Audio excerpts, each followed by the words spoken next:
All right, welcome back, Truth Seeker. If you just watched the last live stream talking about how the NFL's rigged, taught you a lot about the number 62. And if you signed up for Patreon and watched the live stream we did yesterday, we talked a whole lot about 62 because it connects Patrick Mahomes and the Tampa Bay Buccaneers and what can happen in the Super Bowl. So, again, you guys, it's so perfectly scripted. You got to love that the Chiefs scored 38 on their way to the Super Bowl on the 38th day of the year. We also talked about that number. But again, if you're new here, Gematria is the way that professional sports are scripted. What's considered the most pure ciphers, the alphabetic order at the rules numerology. And again, it's a quarterback-driven league. Patrick Mahomes is 62.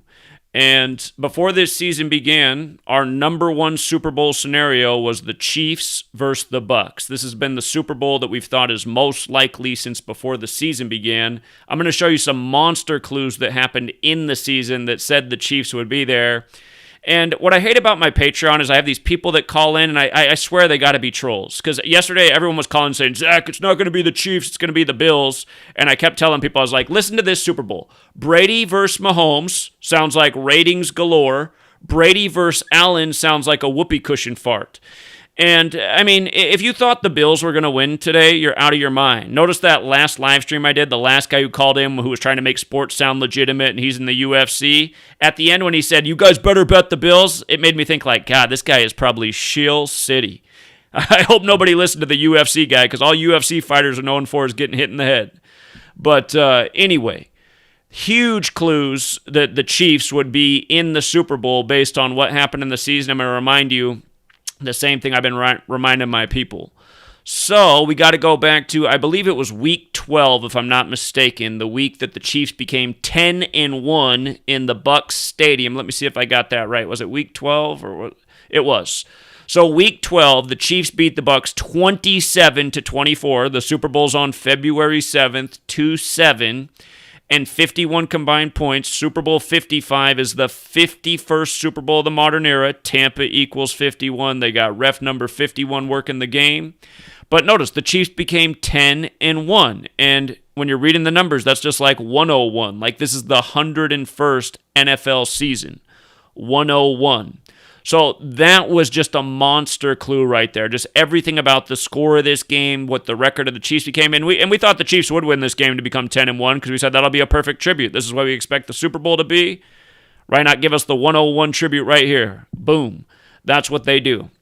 Then the other monster clue came in week 15 when the Chiefs played the Saints. Huge ritual right here. Of course, the Saints are in the same division as the Bucs, but you'll notice the Chiefs became 13-1 in this game. Here, let me make it bigger so everyone can see it.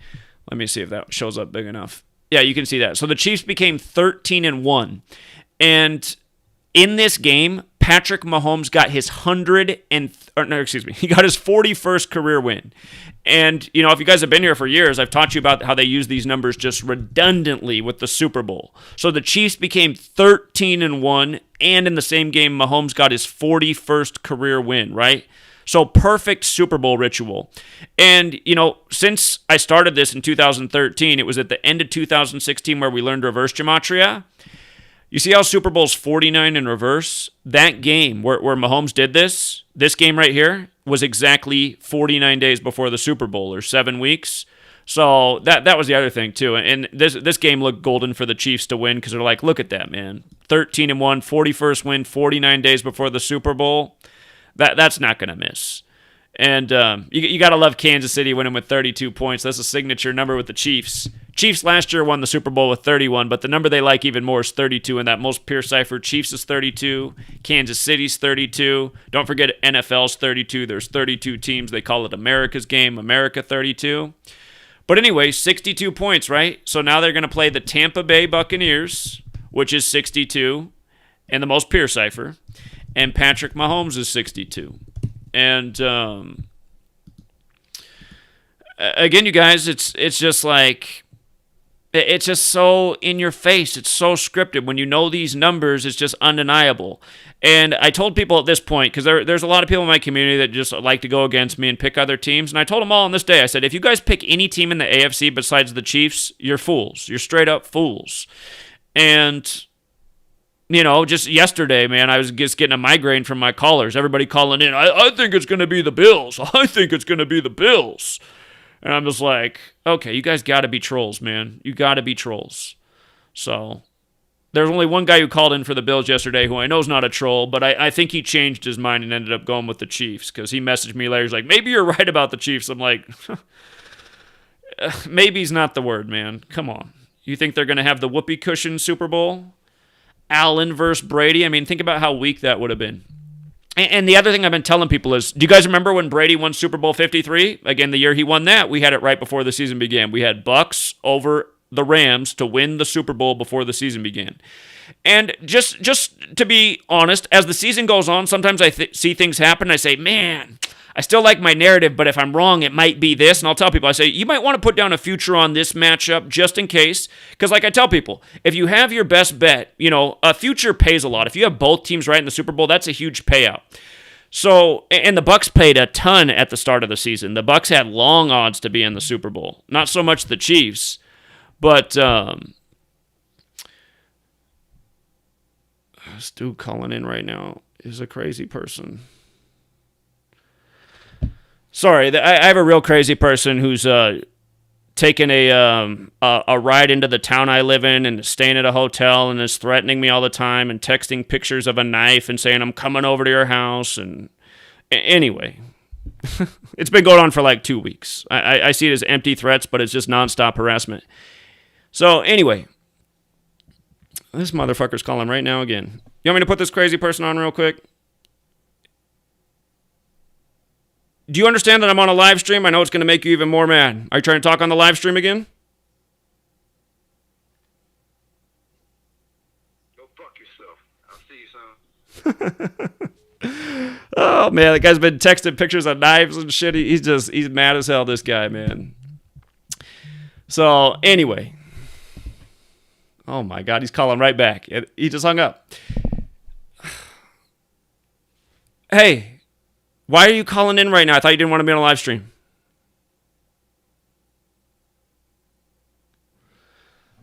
Hold on. I got this guy's got like what's crazy about this guy is he's got like 15 different phone numbers. It's like, how the fuck's this guy got so many different phone numbers? Let me block this one too. My God. That's the problem with putting yourself out here. You just never know when a crazy person is going to show up in your neck of the woods. But anyway, what I was saying is when Brady won Super Bowl 53, remember Patriots 53, Los Angeles 53, that night after the game, there was one of those special late night, I can't remember if it was Kimmel or Stephen Colbert or what's the other guy? I can't even think of his name. I don't watch the late night shows anymore. I can't remember which late night show it was, but Mahomes went on late night TV. And the conversation was that Mahomes had just talked to Tom Brady, and Tom Brady gave him the tips on how to take his game to the next level. Because remember, Mahomes got beat in the AFC Championship. And just to remind you guys about that game where Mahomes got beat in that AFC Championship by Brady in the 99th NFL season. Arrowhead, am I spelling it right? What am I doing wrong? Oh, I got one extra R. Arrowhead Stadium's 99. You see that? And hold on, let me get Mahomes' full name. Mahomes. It's like Patrick Lavon Mahomes II. Notice how his name is also 99. If you go back to that game, Brady got his 99th career away win in the AFC Championship in the 99th NFL season. And at the time, he was playing for New England. New England's 99. And that's what we were talking about, because that season that we saw, it would make so much sense if Brady faced Mahomes in the AFC Championship in terms of the symbolism of the year. It was the 99th NFL season, and you have to think about it. The United States of America equals 99, and the United States of America was named that on 9/9, September 9th, 1776. So we said, think about it, because all this stuff's ritual that they do in the NFL. If you have the team from New England beat the Chiefs in their home in the 99th season, that's just like the history books. You know, the European settlers come over, genocide the natives. This is what they do, you guys. They got this stuff so scripted. So we have this ongoing narrative with Brady and Mahomes, right? Brady wins Super Bowl 53, Mahomes goes on TV, and then the next year Mahomes wins the Super Bowl in the Joe Montana Bowl in Super Bowl 54. Joe Montana 54 wore number 19 for the Chiefs, and then the Chiefs beat his other team, the Niners, in the 2019 season. And remember, that game was 131 days. Super Bowl 54 was 131 days from Joe Montana's 64th birthday and Kansas City Chiefs' 64, and they've now scored 64 points in Super Bowls. The Chiefs go into this Super Bowl having 64 points scored and 62 points scored against them in Super Bowls. You can look it up if you doubt it. It's all facts. But 49ers is 64 and 62, just like the last team they played. So anyway, Super Bowl 53, Brady wins. Mahomes goes on primetime TV after the game, says Brady gave him the tips to take it to the next level. He wins the Super Bowl. And then this year, because they sent Brady to the opposite conference, it made it possible for him to meet in the Super Bowl. And remember also, before last year's season began, The Undefeated, which is partnered with ESPN, they put out an article that ESPN featured before the season began called Year of the Black Quarterback. And it was a picture of Patrick Mahomes and Lamar Jackson shaking hands. And what they coded in the headline, what the words they emphasized, it equaled 93. And what I pointed out then is I said, look at that. Black History Month's 93, and the Super Bowl this year will be in Black History Month. This was last year, February 2nd. By the way, last year, Super Bowl was on the 33rd day of the year, and Patrick Mahomes became the 33rd NFL quarterback to win a Super Bowl. And if you doubt that, count up all the quarterbacks to win a Super Bowl. We saw that before the game was played. For those of you who are going, wait a minute, there's been more than 33 Super Bowls? Several quarterbacks have won several Super Bowls. So last year, Mahomes became the 33rd quarterback to win a Super Bowl. That's also why there were no doubt 33 points at the half. Patrick, 33, 33rd man to win a Super Bowl on the 33rd day of the year. And by the way, the only two quarterbacks to ever play on the Super Bowl on the 33rd day of the year, Russell Wilson and Mahomes. And there's actually something really interesting about that. Here, let me show you Patrick Mahomes' full name again. And let me put up the base ciphers here. 2020 was a leap year. So February 2nd was the 33rd day of the year, leaving 333 days left in the year. And Russell Wilson's birthday is November 29th, which is the 333rd day of the year. So, and again, these are the only two guys to ever play in Super Bowls on the 33rd day of the year, February 2nd. You see that? Again, it's because these dudes are born and bred to be and named accordingly, and all the rituals are planned around them. So, to go back to the first game of this season, do you guys remember the first game, Houston versus Kansas City, September 10th, Thursday? September 10th is the day leaving 112 days left in the year, right? And that's what we talked about with the opening game. Oh, yeah, by the way, before this game was played, the Undefeated put out another story, and instead of calling it the Year of the Black Quarterback, they called it the Era of the Black Quarterback is underway. And instead of Mahomes shaking hands with Lamar Jackson, this year it was Mahomes shaking hands with Deshaun Watson, who, of course, he played in the opening game. But that reminds me, I forgot to tell you about something. Black History Month has that 93 in it. And think about what happened in 2020 on the first day of Black History Month. Lamar Jackson got the league MVP. And then the next day, Patrick Mahomes won the Super Bowl and got the Super Bowl MVP. Oh, my God. The crazy dude's now calling from a no-caller ID. But anyway, Black History Month, and realize, Black History Month in 93, it goes deep. Martin Luther King Jr. got that 93 connection. Also got that 114 connection like LeBron James's 114, who just fell to 11-4 on Martin Luther King Jr. Day this year. They always got a ritual like that. But Malcolm X's 93, those two men only met one time in history, March 26, 64, a date with 93 numerology. And numbers associated with Black history in a million different ways, including this way. Tuskegee, and a whole lot more. There's a big, long list of 93. So that's why we saw that right away. We're like, look at that. Mahomes right there, Black History Month, the Super Bowl. So that's why last year before the season began, we thought Mahomes winning the Super Bowl seemed most likely. It was hard to pinpoint the team who he was going to face last year. We did get a big clue in week 3 that it might be the Chiefs and the Niners, but I was never settled last year on who the Chiefs were going to face in the Super Bowl. It was tricky. But this year, it just made too much sense with Because again, if you missed the last live streams and what we've been talking about all year, and realize for all of you who say that we don't call things, I mean, you guys really just need to shut up. I gave you guys free information all throughout the year. Gematria Effect News, Gematria Effect Sports, talking about how Boston and Tampa Bay, had that game 17-8, 178 days before the Super Bowl. The first game between the Tampa Bay Lightning and the Boston Bruins was 168 days before the Super Bowl. And again, Boston Bruins is 168. Again, year after year, showing you the same patterns, how all of the world of sports is scripted together. And again, for people not listening, it's just too bad. But to come back to this game on September 10th, look at this. September 10th leaves 112 days left in the year. And you might recall the big story was how they did the Black National Anthem. Here, I bet the stories are still up. Black National Anthem, Chiefs, Texans. I'm sure it's got to come up. Here's what, all right, hold on. Texans players were not on the field for either the Star-Spangled Banner or the Black National Anthem, right? Remember with this, all the Black Lives Matter stuff going on? But look at this. Black National Anthem is 112, right? On the day leaving 112 days left in the year. Houston's 112. So is Harden, who just left there for Brooklyn and knows how Brooklyn and Harden are 112. But, and again, Durant and Harden are reunited by the numbers. But Chiefs is also 112 and Super Bowl's 112. And something that we caught on to last year, was that 112 days before Super Bowl 54, The Rock bought the Chiefs and the TV show Ballers. That episode was exactly 112 days before the Super Bowl. Super Bowl's got the 112, Chiefs 112. I'm trying to remember what it was. The year Super Bowl 53, I can't remember if it was the NFC Championship game or if it was the Super Bowl date, but it was 112 days. One of those two games was 112 days after Goff's birthday, who played against Brady.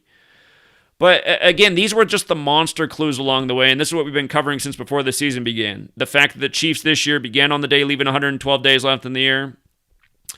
And again, there's a lot to it. Kobe's death factors into all this. But also, the Chiefs won with 34 points in that game, and there's two things about that. Texans is 34, but so is LV, right? In Super Bowl, LV in Roman numerals is 55, but that's what we've learned with this knowledge, is you have to realize that those Roman numerals, they encode in the English letters as well. And like we were saying, right now, Brady's on 33 playoff wins after winning the NFC Championship today over the Packers. And, of course, the numerology of 34 is 7, and Brady's going for 7.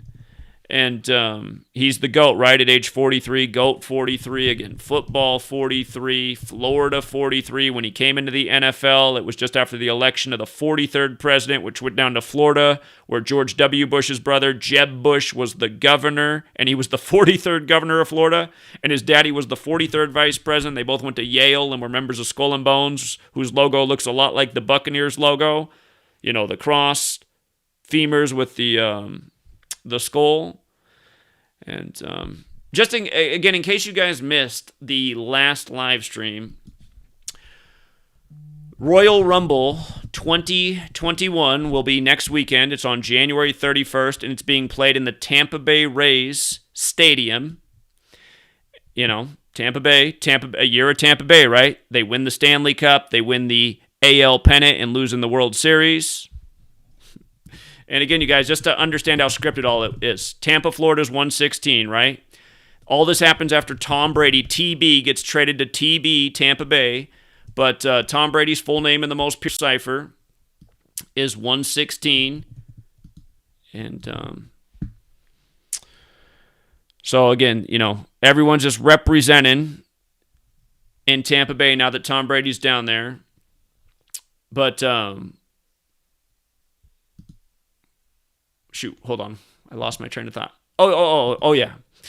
Coming back to this Royal Rumble. Again, it's on January 31st in the Tampa Bay Rays Stadium. And every year we're talking about how they sync up the WWE and the NFL. Again, with the most simple ciphers, Super Bowl's 131. Like how championship also equals 131. Like how when you write out 57, it equals 131. And today was the 57th match between the Packers and Bucks all time.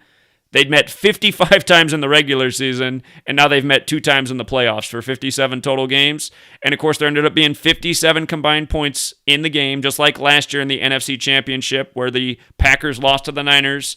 The score was 37-20, 57 combined points. And it was a span of 57 days from their regular season meeting where the Packers got beat down twice by the Niners. And, of course, Aaron Rodgers played at Cal in the Bay Area. But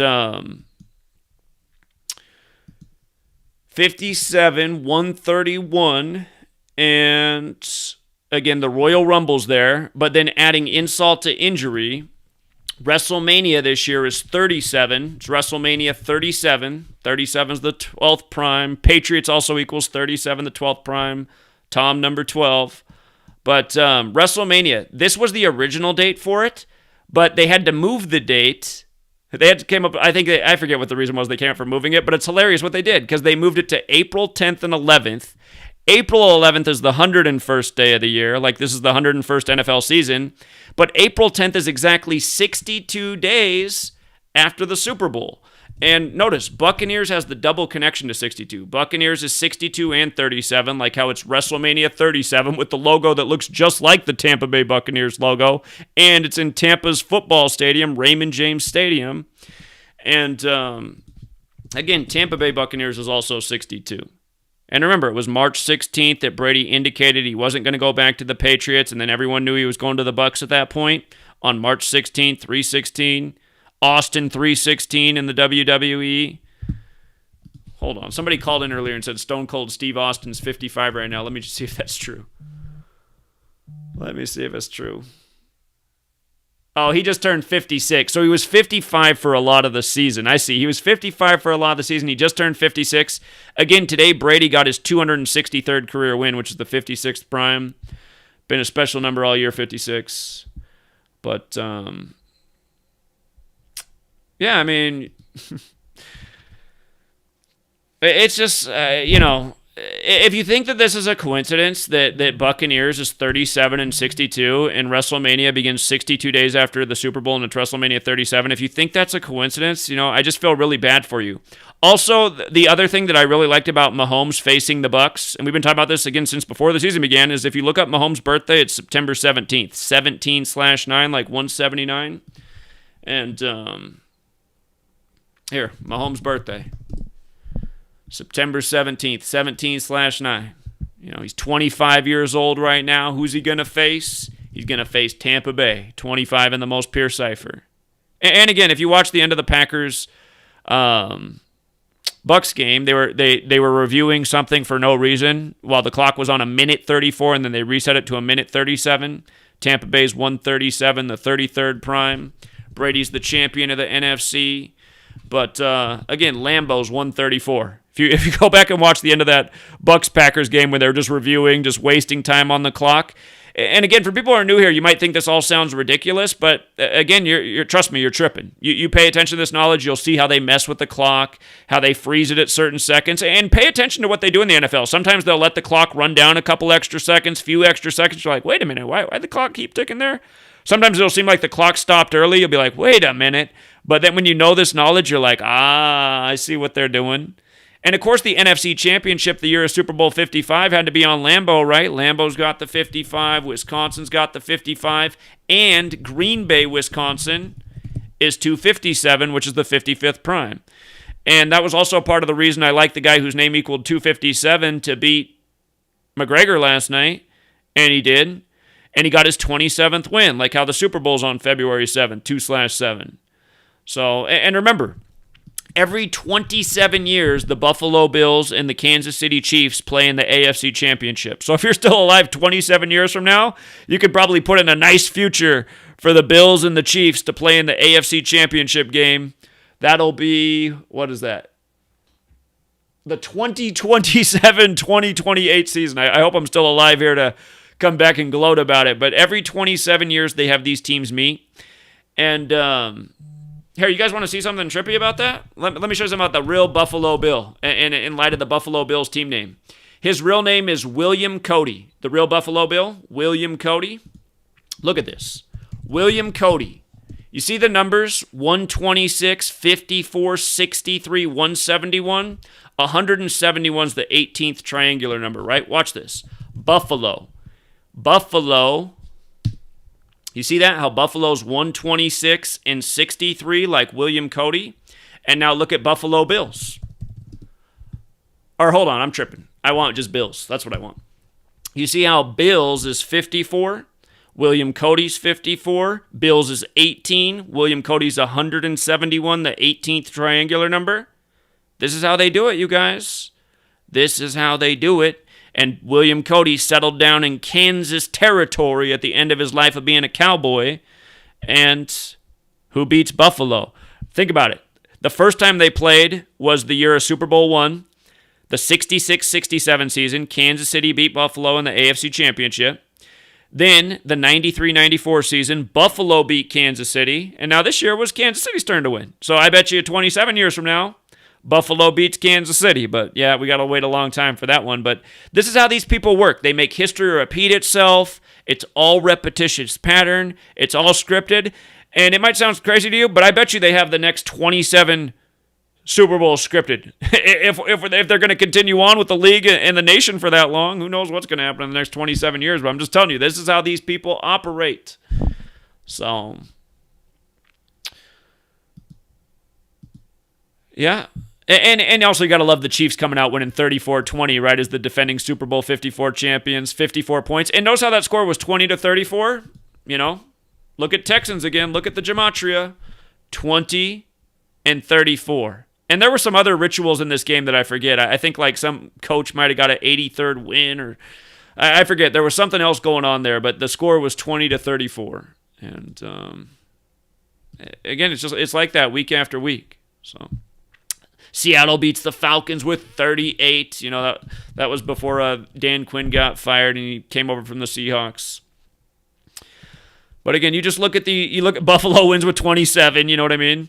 I think Jets equals 27 as well. Yeah, Jets got the 27 and Buffalo. It's just, you guys, when you learn this information and just look at the scores, I mean, it gets comical.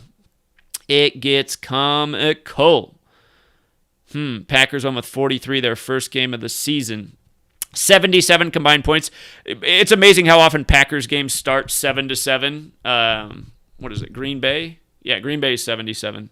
The other year when Rodgers got the fake injury, it was on the day leaving 77 days left in the year. And, you know, today, that lousy defense on the long pass to tie up the game 7-7 early on, it's so predictable. Facing Brady, born in 77. But,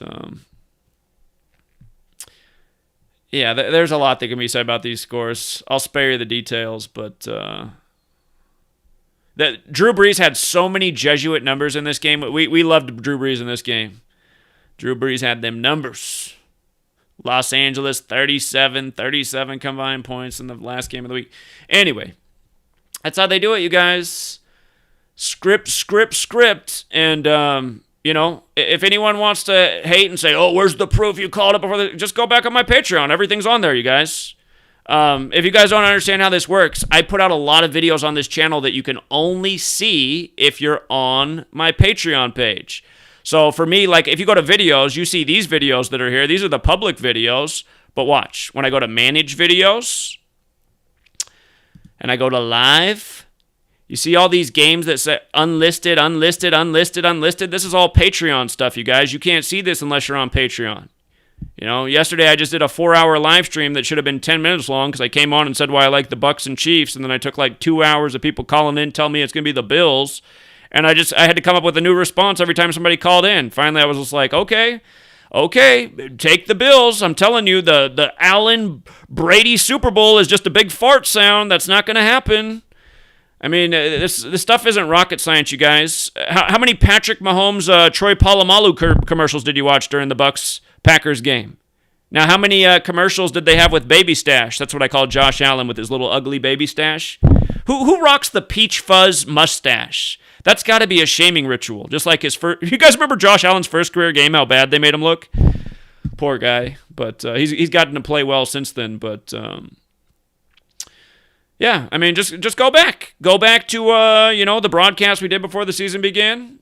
Bucks Chiefs, most likely Super Bowl scenario. You know, we've done it many times, calling these championships before the season began. I mean, let's look at our record for the last year. Okay, so we got both Super Bowl teams right on before the season began. Baseball just wrapped up. We had Dodgers winning the World Series before the season began and beating the Braves in the NLCS, which was correct. My AL teams were just a hair off. I was so close. We did see early in the year it could be Tampa Bay, but I thought they were gonna do. Man, I was really liking Minnesota at the start of the year with the whole George Floyd and the Minneapolis LA connection, and it was all about Brady this year. But we still had the right winner, and we had the NL debt on it. It wasn't bad. You did well if you took my futures at the start of the year. We had the Masters right for the second year in a row. We got the Masters right both years. Golf, it's pretty good to nail the Masters 2 years in a row. And we've killed golf over the years. Killed golf. You don't think you can rig golf? Wrong. They use technology in golf. Basketball, we told you LeBron James would win his 17th championship. Or, no, excuse me, he would win the Lakers their 17th championship in his 17th season the day he signed with the Lakers, July 1st, 1/7, with the $153 million contract. 153, the 17th triangular number. The day Nick Saban tested positive for the virus, I said, looks like Nick Saban will win the championship and surpass Bear Bryant, getting his 7th, because 7's a huge theme right now. By the way, you know that Ariana Grande song? Ariana Grande, 7 Rings, you know that song? I didn't want the lyrics. What's up with that? I just want the song. Hold on. Let me show you something about this song that's really interesting. Hold on. Let's see. Let me show you what day this song came out. Ariana Grande. We've been talking about this since before the year began. You see how the song came out January 18th? January 18th, 118. Tom Brady, 118. At the time when that song came out, he was still on the Patriots, another 118. And you see how Patriots is 37 in that most pure cipher, just like Buccaneers? 37. 37's the 12th prime. Tom Brady, number 12. Tom 12. And hold on, I got to give a shout out to Jeremy White. Let me go to Jeremy White's channel real quick. But again, all this unlisted stuff, you guys, you can't see unless you're on Patreon. Those are Patreon videos. And realize, for years, I just put everything out for free. For years, I put out everything for free. I gave people tons of winners, helped tons of people make a lot of money. I ask for hardly anything to sign up for my Patreon. You know? We do unprecedented work, murder futures. I didn't even finish going over everything we did, you know?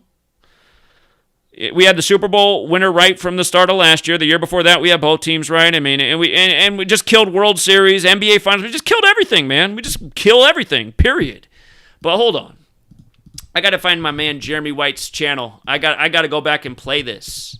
JHW3D. Support this man. And he just put out a sports guide for how to bet online. If you want to bet with crypto, he's got that in his guide. He's got you great Gematria tutorials. He teaches so much in here. And again, Jeremy White found me the year of Super Bowl 50. Jeremy White won $15,000.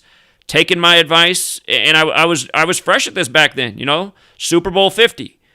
In October, we said why the Broncos would beat the Panthers and why Von Miller would be the MVP, plus more. It all came true. Jeremy White's been rocking with us ever since. Last year, I got to sit next to him down in Louisiana, and we got to watch the Super Bowl together. And we got to get all anxious about it together, too, because we thought the Chiefs were going to win, and it was looking bad late, man. It was looking real bad, but they came back and won. But hold on. Jeremy's got this video I got to show you. Jeremy's got all sorts of videos. Oh, man. Tempted to show a lot of these, but hold on. Where's my favorite one? Here we go. This is when they gave you a numerology lesson on SNF, Sunday Night Football. Notice SNF is 12. Watch what they did. This was a Rodgers versus Brady on Sunday Night Football, the Battle of the 12s, and they did this for you.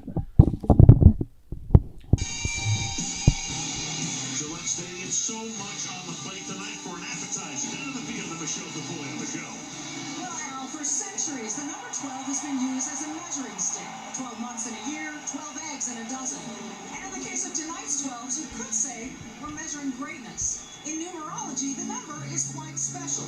The number 1 is a prime number and signifies the beginning. And first of all, I just got to stop this right here. They're just feeding you straight bullshit. Number 1 is not even a prime number, so just right away they're just giving you garbage. But I just want you to see that they did this numerology lesson on the 12s, and we knew for sure Tom was winning because Aaron doesn't equal 12, but Tom sure does. He's the real 12.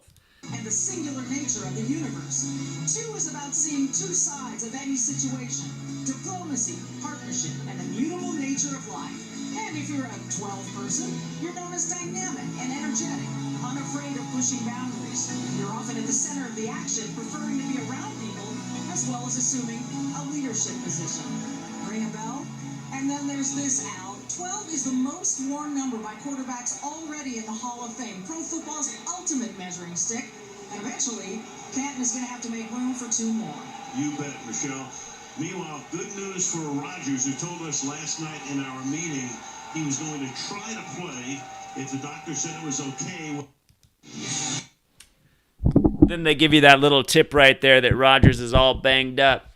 But Tom Brady took that game. Again, Tom 12, Patriots 37, the 12th prime. So here, I'm going to take some calls, but before we do, just to revisit again, I know I just did it yesterday, but I'm going to do it fast again. We're 12-0 in the playoffs, speaking of 12, and that is a fact too. Don't listen to the trolls. Again, just go back and watch the Patreon videos if you doubt it. We're 12-0 in the playoffs. We got them all right. And realize the playoffs were different this year too, weren't they? Because they added extra games to the wild card round. They're all about Tom Brady, you know. But here, just to go back over each round, I'll just do it real fast. The riddles for every single game in the playoffs. And hold on, let's go to the wild card round. Okay, so the Colts-Bills game was played on a 15-date numerology. Colts equals 15 in the most pure cipher. I'm not going to do this for every game. Just take my word for it. I'm not going to lie to you. Colts is 15. In this game, the Bills got their 15th playoff win all time. And Josh Allen got his 15th career home win. And just one more thing. See how wild card equals... Whoops, let me spell it right. Wild card equals 38. In this game, the Bills got their 38th win against the Colts all time in the wild card round. And you see how wild card's also 52? That's where the Rams upsetting the Seahawks came in. In this game, Los Angeles Rams equals 52, wild card's 52. Russell Wilson got his 52nd career loss and became 5-2 at home. This was a nice game because the Rams were good underdogs here with a nice payout for an upset. And they had a nice, strong riddle. Plus, we liked the idea of the Rams and the Packers facing each other with the Pac-12 quarterbacks on the Packers field. And again, I just explained all this the other day. I'll cut it short. The Bucs became 7-9 in the playoffs in this game, and Tampa Bay equals 79. Today, they became 9-9, and NFC Conference Championship equals 99. And it reminds of the 99th NFL season with Mahomes versus Brady in the AFC Championship where we started earlier. By the way, Brady got his 31st career playoff win in this game, winning with 31 points. And like I told people, he's beating the native team, the Redskins. I know they changed the name to football team, but they're still the Redskins. And, oh, by the way, Doug Williams, the first black quarterback to win a Super Bowl, he started with Tampa Bay. Doug Williams, 55. You're a Super Bowl 55. His name's also, by the way, Brady became 14-5 today, or his team did 14-5 for the season, advancing to the Super Bowl. That 179 is there, like Buccaneers. Last year, the Super Bowl was all linked up with Mahomes and Doug Williams. But anyway, they beat the native team. Again, the only 3 black quarterbacks to ever win a Super Bowl all played for the native teams. Redskins, Chiefs, and Seahawks. The Seahawks get their symbolism from the local Seattle tribe. And of course, Seattle is named after the Native American chief Seattle. But, again, just it starts out against the Redskins, right? They're going to face the Chiefs. This Ravens-Titans game, Titans became 5-4 at home for the year. Again, it doesn't update the records after the regular season, but Tennessee Titans is 54. And Lamar Jackson, he got his 16th career away win, and the Ravens got their 16th playoff win in this game. And this game was the next day. This day had 16-date numerology, and he got it over Tennessee. And look at how in the most simple cipher, Tennessee's 106. In numerology terms, that's the same as 16. So perfect team to get the 16th career away win against and the 16th playoff win for the Ravens franchise. Saints, Drew Brees became 9-8 in the playoffs. New Orleans Saints is 98. We said it would make sense if he faced Brady the next week and fell to 9-9 because Drew Brees is 99, which is exactly what happened. And then the Browns won their first playoff game in 26 years, giving the Steelers their 26th playoff loss all time. Perfect ritual for the 101st season, 101 the 26th prime. So somebody who's new might be like, well, you're determining these things off different types of rituals. You're right, I am. You have to look at the numbers for the game and figure out what rituals make sense in light of the team name gematria, in light of the date numerology, and in light of what the season is. So 26 and 101 are numbers we talk about all the time coming together in sports. It was a perfect 26 ritual for the 101st season. Also, if you look up Roethlisberger's stats, here, I'll just show you. Ben Roethlisberger, his career record right now is 169 and 83. He got his 83rd loss in that game. Here. If you just type in QB win-loss record, it'll bring up this website, footballdb.com. This site differs from Pro Football Reference because this site only counts starts, and that's more official. But look, Roethlisberger's 169 and 83 now, after losing to the Cleveland Browns 169-83. And that should tell you all you need to know about Maurice Pouncey's opening snap of that game. I know I played out the joke with it hitting the moon, but I mean, it was just such a ridiculous snap. You know, it was like the most ridiculous snap in the history of the NFL. If you didn't see the way the game started, Maurice Pouncey, the center, snapping the ball to Roethlisberger, he snapped the ball like 15 yards into the air and all the way back into the end zone, and it was a touchdown for the Browns on the first play of the game. It was ridiculous. And we were just laughing because we were saying, man, this game's going to be a good payout here. And the Browns won with 48, and Cleveland's 48. And, of course, James is 48. And LeBron used to always do the 48 rituals in Cleveland. So that was the wild card round. Ace, ace, ace. Then the divisional round was more ace. The Rams came into this game 11-6 for the season. Again, Packers is 116. And if you missed the video I just did the other day on this, at the beginning of the season, the wrestler Road Warrior Animal died, and his son, James Laurinaitis, played for the Rams. From his death to this game was 116 days later. And James Laurinaitis equals 116. We just said there. I mean, we already knew the Packers were going to win this game, but because we saw that the Packers and Bucks met in the NFC Championship. It would be the 57th meeting, the championship number. Like how today there's 57 points scored in the game because why did they kick that field goal again? Because it's all scripted. But what we just saw, the 116 was so deniable, end of the road. Plus, that's just been a big number in general, in sports in general. Like I just showed you, Tom Brady's full name equals 116. Year of the 116th World Series, which LA won. So see, that's kind of the trade-off. The Dodgers win the 116th World Series. And by the way, a big part of that ritual was the word African American. That's why the Dodgers won the World Series 4-2 on Jackie Robinson's funeral anniversary. And, of course, Jackie's 42, and it was synced up with Chadwick Boseman's death. And if you want to sign up for Patreon and watch the video we put out yesterday, I'll show you how Chadwick Boseman is synced up with the Super Bowl because he is. Because he so is. Because, again, Cam Newton was connected to his death, and Cam Newton replaced Tom Brady this year. When you learn this knowledge, you just see how the whole world of entertainment is one big, sick script and how they do it all. It's just like the year that Cam Newton... The reason I knew that Cam Newton would face the white Broncos in Super Bowl 50 had everything to do with Huey P. Newton, the founder of the Black Panther Party, where that party was established in the Bay Area where Super Bowl 50 was that year. Again, Cam Newton was born the year that Huey P. Newton died. And for the record, you should know this. Huey P. Newton, 58 in the most pure cipher. Cam Newton became the 58th quarterback to start in a Super Bowl. But what's really messed up, and I didn't even know this back then when I made that call because I didn't know reverse gematria. But notice Huey P. Newton's 131 and 41 like Super Bowl. Cam Newton was born on the 131st day of 1989. And what did I just say? Did I speak right? Cam Newton was born on the 131st day of 1989. Huey P. Newton died in 1989 on the day leaving 131 days left in the year. Newton, the founder of the Black Panther Party. Cam Newton on the Black Panthers. It's so sick what they do, you guys. But anyway, the Packers, Rams, all sorts of rituals. The Bills-Ravens game was a Super 16 because this game was played on the 16th. In this game, the Bills got their 16th playoff win. Allen got his 16th home win. Lamar Jackson stayed on 16 away wins. And the Ravens stayed on 16 playoff wins.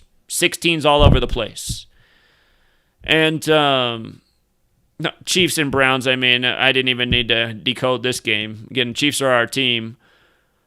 The thing was, the Browns, they fell to 6-4 away. It says 5-3 away. That's the regular season. They won one at the Steelers, and then they lost to become 6-4 away. But again, the Chiefs love that number. Kansas City Chiefs 64. And somebody out there might be thinking, well, wait a minute. Brady could fall to 6-4 in Super Bowls. You can think about that. But we'll talk about it some more on Patreon. And the Chiefs became 7-2 at home in Arrowhead Stadium. But again, you didn't even need to decode this game. The Browns were not going to win. And again, the Bucs, they're our team to be in the Super Bowl. They synced up the baseball, hockey, and Super Bowl seasons. I mean, there was just no way around it. So there was no way around it. And then you all know what happened in the conference championships. So 57 points in the 57th all-time matchup. Again, one more time, when you write out 57, 131. When you write out championship, 131. When you write out Super Bowl, 131. And that 57-131 was a big part of the reason that I was able to figure out the Broncos and Panthers Super Bowl. Because I knew how they synced up sports in the news, and all that year they were doing like the race war propaganda and the Black Lives Matter protests and the hands up, don't shoot. And I was like, what would be more perfect than the Black Panthers versus the White Broncos, like O.J. Simpson and his White Bronco chase? But from the beginning of that season, ESPN had the story about 57 children being named after Peyton Manning in Indiana.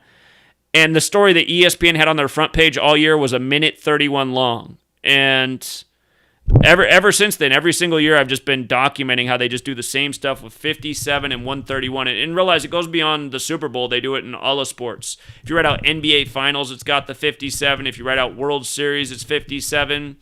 The word Stanley, it doesn't have 57 here in the base ciphers. Notice Canada hasn't won the Stanley Cup since 93. There are some... what is it? Right here. Yeah. There are some numerology rules. You can get more technical with this stuff. Stanley does have the connection to 57 when you use the numerology rule in the word. But the point is that 57 just shows up with championships all the time. And, yeah, it's just like if you watch the video I put out before this, I talked all about 62. Then this game happens, and what happens? 62 points scored.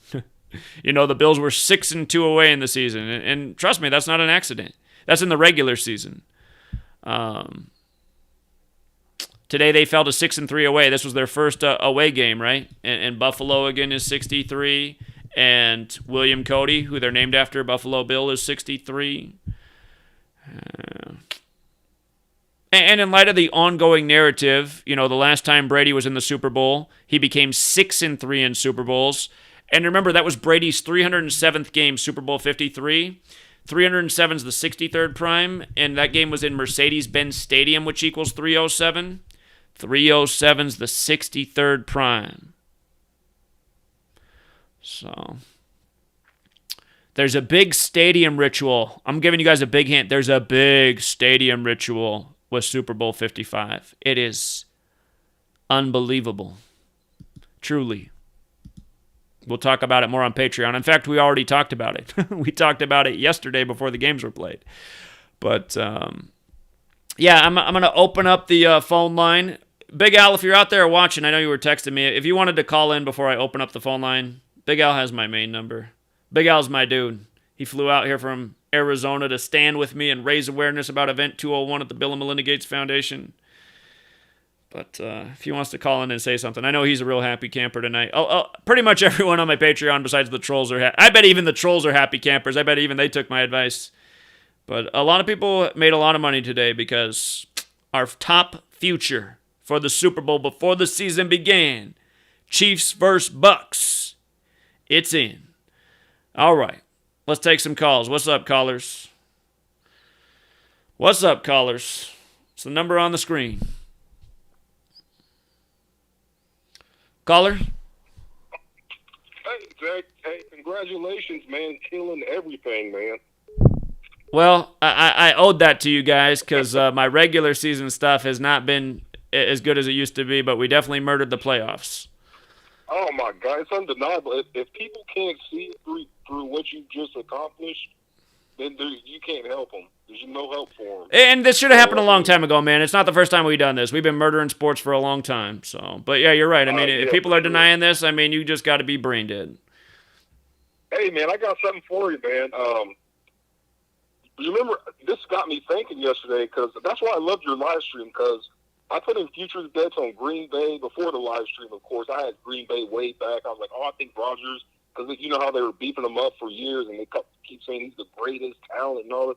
I was like, well, maybe they're going to give him a second Super Bowl. So I had some futures in on Green Bay, and then I had them beating the Bills. I had Green Bay beating Kansas City. I really thought that Rodgers was going to get that second ring. And then I listened to your live stream, was it yesterday or the day before yesterday? And I was like, man, it's undeniable. I was like, man, there's just too much going for Tampa Bay. I was like, I got to get some hedge bets in with Tampa Bay. So I put in Tampa Bay to beat them today, and then I put two more futures in, Tampa Bay to play Kansas City, and then Tampa Bay to defeat Kansas City.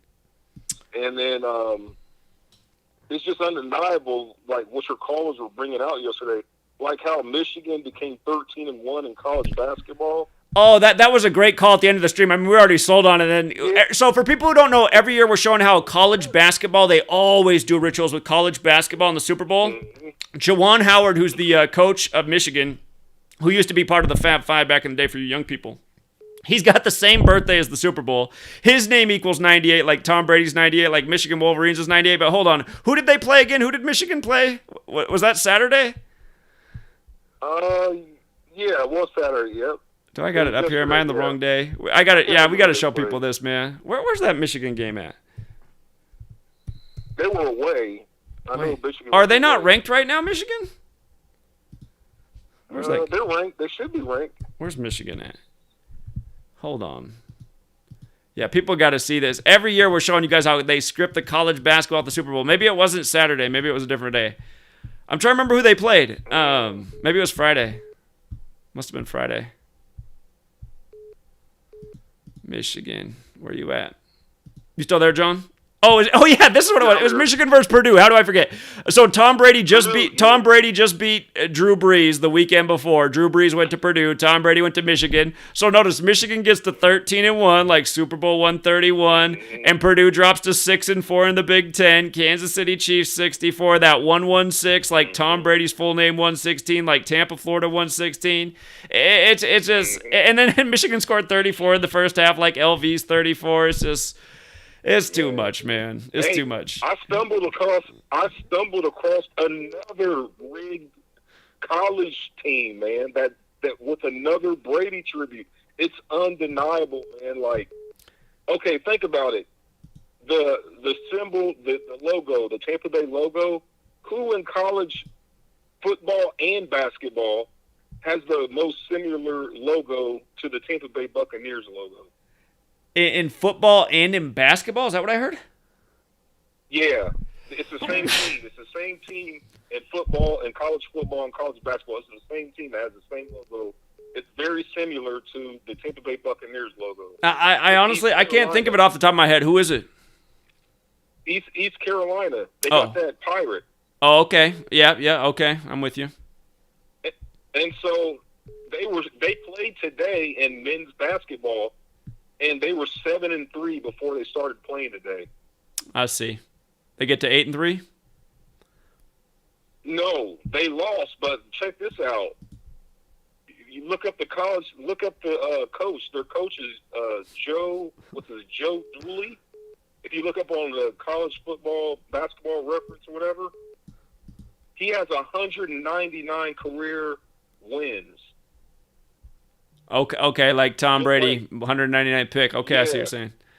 I just had to look ahead to see. Here's the college game that'll be the ritual the day before the Super Bowl. Watch the Texas Tech Kansas State game. Patrick Mahomes. There's always a game the day before the Super Bowl where they do something so perfect with the score that'll be the Super Bowl ritual. It's going to be this game right here. It'll be Texas Tech Kansas State. Patrick Mahomes went to Texas Tech, and of course he plays for the Kansas City Chiefs. So Texas Tech and Kansas State play the day before the Super Bowl. I can't wait to see the score of that game. Can't wait to see it. So. But check it out. He picked up his 155th career loss. Oh. 199. Yeah. 15-5. I see. But that's his career record. His record with East Carolina, he stayed on 85 wins, National Football League, right? Mm-hmm. And then he picked up his 97th loss, 97 to 25th prime, Tampa Bay 25. Okay, yeah. And then they today there's a total score of Memphis beat them. You know, Anthony Hardaway is the coach of Memphis. Right. But they beat them 80 to 53, a total of 133 points. Football 133. Yeah. Great observations. How perfect is that, man? That's how they do it, man. That's how they do it. So. But look at the coaches, Gematria. Look at the Gematria, the Joe Dooley.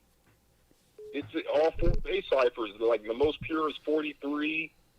Reverse ordinals 137.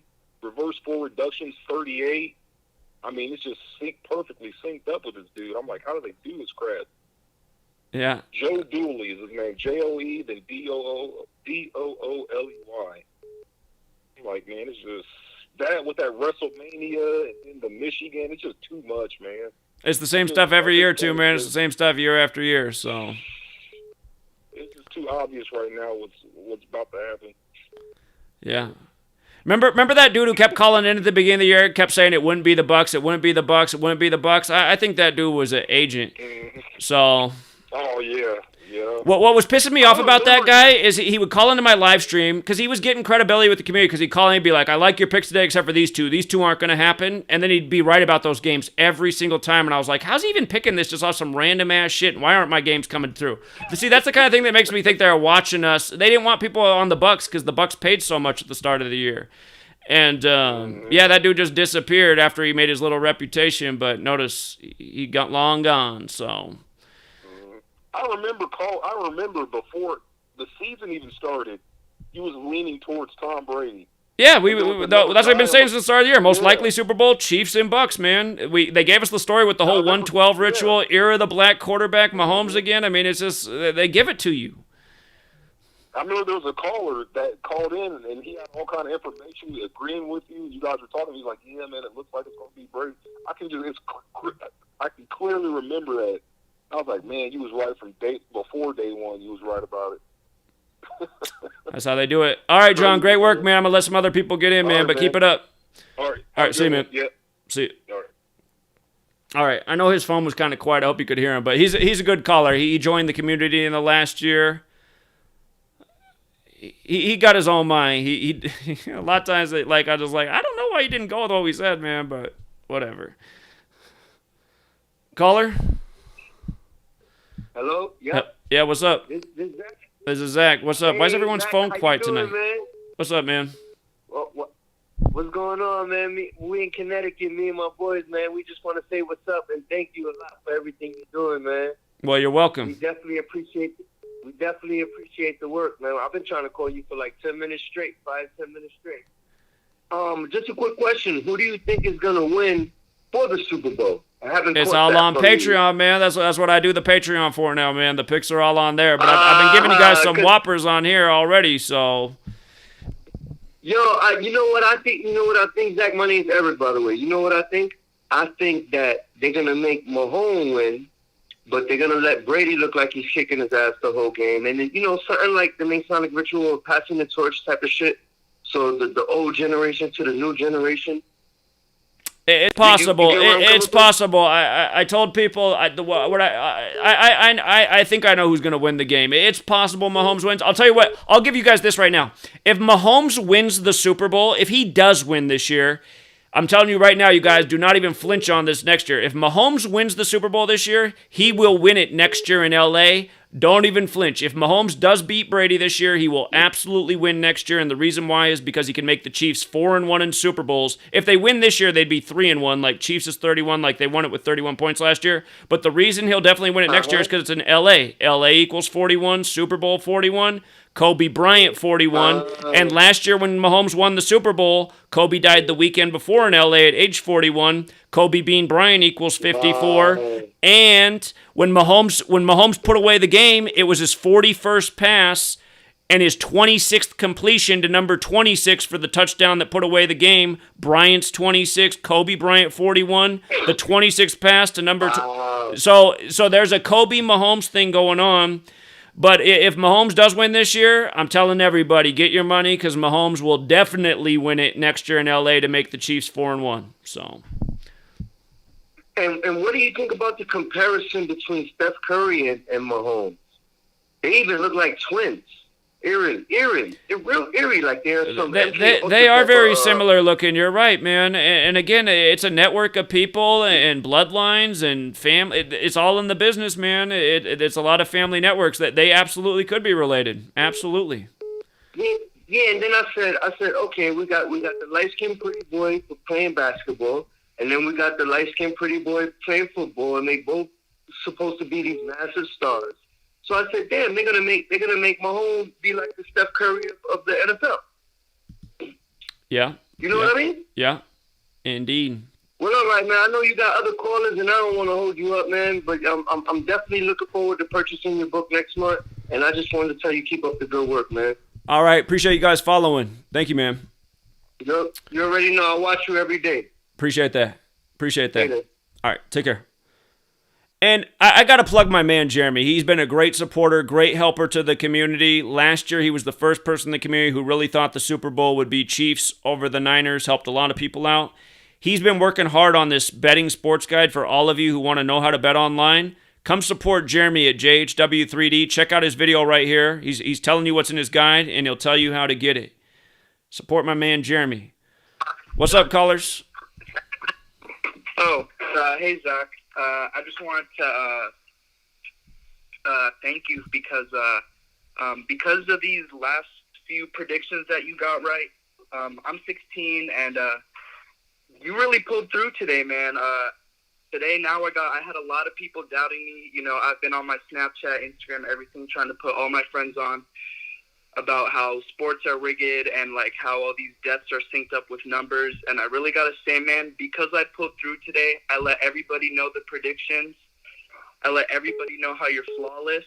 And now I've got all of my friends. I'm not like the only like high school kid who believes in all this stuff anymore. And like, it's crazy, man. I just want to thank you because like a lot of my friends are now like waking up to like what's happening right now. Very cool. It's cool that you guys are young and already know this, man. I wish I could go back to high school, time travel, and have this information because I knew sports were fixed back then. And I would have killed to have this knowledge back then. So very cool. You guys will do something with it too because you got a long time to look at it. So appreciate that, man. Yeah, exactly, man. Yeah, man. And one more thing, like you know, I was really thinking you should like try to figure out where most your supporters are and try to like I don't know like. Kind of like tour around and just like try to do more events because I'm in Madison. I noticed you get a lot right of now I'm trying to get Sweet Lady to let me go to the Super Bowl and get all the people in that area to come meet us there and expose, to show people how this shit's all. You guys shouldn't have bought tickets to this weak ass shit. Let me show you how this all synced up with the WWE. So we'll see it. Exactly, we'll see. Exactly. But yeah, you're right. We got to get out and pound pavement in more places. So I'll keep you guys posted. Oh, yeah, of course, man. Yeah, I noticed you have a lot of callers in Wisconsin, so, you know, we'll always be here ready to support when you come through, man. Thanks a lot. Very cool. I appreciate that. Have a good night. Yeah, you too. All right, see you. Yeah, there is a lot of support in Wisconsin. Again, I hardly sold any hoodies, but two of the very first two I sold were in this small town in Wisconsin, and neither of the people even knew each other. It was a trip. What's up, caller? Hey, not much. I was just trying to keep a quick question to run by you. They're really hammering home the 7,500 healthcare workers that are... that 75 is a special number. Again, there's that headline from October 6, 1940 in the New York Times, and it says, New World Order pledged to Jews. And the reason they did that day is because they had 75 numerology, and New World Order is 75, and Catholic Church is 75, and the word order alone is 75. That's what that 75 is all about. Who runs the show, so... All right, that's all. We were just wondering about that because they were all about... running that number in the healthcare. And that's the other thing. So if you do the math, right, they announced on the 22nd, right, that 22,000 people will be able to go to the game, right? That was their announcement on January 22nd. 122 is interesting because National Football League equals 122. That gentleman for the Broncos just died on 122 as well, 122 days from his birthday. But So if you do the math, if there's 22,000 people who can go and 7,500 are healthcare workers, that means 14,500 are not healthcare workers, which is just like 14500, just like how Brady became 14-5 today. Again, the word Catholic equals 145, and in the Catholic Old Testament, there's 145 more chapters than in the Protestant Old Testament. So that Catholic 145 is a big number too. So you got your double Catholic, because Catholic Church is 175 and Catholic alone is 145, big way, small way. So you got a double Catholic thing going on there. So that's who runs it. Well, thank you. Well, thank you very much for your input. I enjoyed watching you, and take care, and have a good night, man. All right, yeah, you too, man. See you. Caller? Hey, can you hear me, Zach? I hear you. What's up? Hey, what's going on, man? I'm a longtime follower of yours, man. You've been kicking some butt. I called because I've been struggling to find the symbolism in this year's Super Bowl. I got kicked out of the Patreon because I don't have the auto repay. But I've been following you so long, I said, you know what, this time around, let me go ahead and see if I can do this on my own. You know what I mean? And I got to 11-1 this year. I just took the debate this last game on the Bills. And the media was selling the Bills so hard, man. When the media sells something so hard, you just know that's not what it is. But the mind control is so powerful, man. Even my own community was getting on that Bills thing. But well, it was like last year. It was that flashy bait last year with the remember the Titans riddle with all those people dropping. Right, but like I was explaining to people, I still like the Chiefs, even though the whole community was getting on the Titans. And I was saying, again, the Titans have had a really good season. They're in the AFC Championship. That's why all these people died, just because to be in the conference championship is a big deal. It doesn't mean you're going to the Super Bowl. And it's just like how in the last 2 weeks, there's been 3 dead celebrities with the name Rodgers, plus Hank Aaron, who started his career in Wisconsin, just like where Rodgers is, Aaron Rodgers. But those deaths don't mean he's going to be in the big game. Those people are dropping dead like how he's about to die in the game. But the symbolism of 55 is the 10th triangular number and the 10th Fibonacci number. So you got Brady in his 10th Super Bowl. And with regards to the Chiefs and the Patriots, again, that's the ongoing narrative. After Super Bowl 53, Mahomes went on primetime TV, and he talked about how he had a conversation with Brady, who told him how to take his game to the next level. So Mahomes wins Super Bowl 54 the next year, and then Brady switches conferences, so it's set up, essentially in terms of Star Wars terminology, you got like the Jedi Master versus the young Jedi now. So... Okay. And so, as far as the symbolism of the team mascots, I've been trying to look into, like, I just read the whole Wikipedia page on, like, the Buccaneers and things, and so I'm kind of seeing this pirate ship kind of like back in the day, and I know how they say, like, the Chiefs. I'm an African American, the whole thing in our community about how, the Native Indians and us being here, people coming from ships over and taking over, it kind of just, I just see the Buccaneers winning now with the Chiefs set up, and the 31 and the 32 both belonging to Chiefs. I can see how they get dropped to 2-2, and then next year pick up to 3-2. Do you know what Mahomes' playoff record is right now? Do you know what Mahomes' playoff record is right now? I don't. Look it up. It'll tell you a lot. Okay. Have you heard everything I've been talking about? 62. Yeah. Yeah. Look up Mahomes' playoff record. So. Okay. Yeah. I appreciate it. Yeah. But yeah, man, thanks for teaching me a lot, dude. I was very shocked that on my own I was just cruising right along. So that was good. Hey, 11-1's not bad, man. Great job. No doubt. I'm definitely gonna sign back in though too. All right, take care, man. I'll let somebody else get in. All right, see you, man. Caller. Hey Zach, just a question about the Super Bowl. Yeah. It's funny that it's the 101st season and the 55th Super Bowl. Both numbers have to do with God, right? The 26th prime. True. And it feels like a completion, maybe tied to this New World Order stuff. My question is, do you foresee any political narratives coming out of the Super Bowl? Well, Biden equals 101, and remember, Mahomes went to White House High School, just like how they synced up last year, Mahomes and the Trump and the impeachment and all that, because, the KC Commander-in-Chiefs beat Nancy Pelosi's San Francisco 49ers, and it was 54 days from Pelosi's birthday. But, I'd have to think more about how they might be doing a a Biden ritual in this if there is one. But his name's 101, so. Because, like, you know, like, you've already tied a bunch of political narratives to these recent games and, you know, even to the Super Bowl already. So, you know, maybe a big narrative for the coming, you know, couple of months could be revealed during the Super Bowl time or, like, that week, you know? Right. Like, yeah. And then, you know, it's one more thing before I let you get another caller. I called in earlier about a couple of 201s. The two I forgot, Jewish mysticism is 201. Right, yeah. And the chosen ones is 201. Interesting. Yeah. Upside down cross. Did you cover that, Melinda Gates? Did you? Oh, the necklace she wore some months back. Yeah. Okay. Because that's all I wanted to add to it. Knowledge is power. Mind over matter. Also 201. That's pretty interesting to me. Indeed. But, yeah, special right, number there. All right, man. Appreciate it. Welcome. See you. Okay. Look at the picture too, man. It's just such taunting. He's got the tongue out like Jordan. It's Big Al. What's up, Big Al? So I got some thank yous. You, first of all, man, for teaching this to me, and all the dummies out there that keep dismissing it. Because if they didn't dismiss it, I couldn't keep making money off of it. So if I got to live in this fucked up world, I might as well take advantage of it. So thanks, dummies.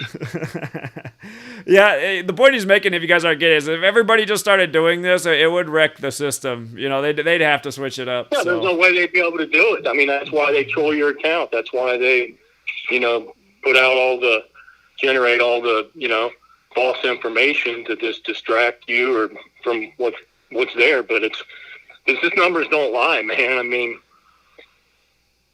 they before today, I'll send you this link where I just took like a video of it. But like these guys, you know they're all in on it. You know, like the people that do the games. Like I got to watch most of the Bucks game. So the pregame stuff, you know, they have them all these jokers around talking about who's going to win and everything, right? Well, you know Jimmy Johnson, right? Indeed. So Jimmy Johnson's like in the Florida Keys, right? He wasn't there like up on the studio. And they ask him, "What do you think, Jimmy?" And Jimmy's like, "Oh, it's really warm in here. You're going to have to cool it down to 62 degrees." Oh, like, God, they man. give you the clue right there. I got a couple things I'm going to send you. And the other thing is, I want to, hey, kudos to you, man, on the whole thing with watching Rodgers. I was all over that. I don't know if anybody out there got to see that. Clearly, like you said, a bad actor, because you could just see when he came out of the tunnel, man, it was a done deal. He didn't want to be there. It wasn't as bad as last year. He was all excited. It wasn't as bad as last year. Last year when he came out of the tunnel in the NFC Championship against the Niners, it looked like he just watched his mother get murdered in front of him. This year I could see, though, his face wasn't happy. So, yeah, he knew the script. The first half, though, they got murdered in that first half. Yeah. But still, though, it was clear, though, like Brady was all excited and pumped, and this guy just, like, he didn't want to be there, and it was like that the whole game. There was never, like, any excitement or intensity or anything. Indeed, man. But, man, thanks, dude. That was sweet. And the other thing is, for all the retards out there that think that USC shit's not rigged, hey, man, you got your calculator in front of you? I want you to pull this up for the retards, because I'm going to give them an actual, you know how Barkley says, "I guarantee." Well, both of his picks were wrong this week, right? But I'm going to give you a guarantee for fucking, what's her name? Jessica I. Put Jessica I's name in the calculator. How do you spell her last name? EYE. Oh, Jessica I. Wow. Okay.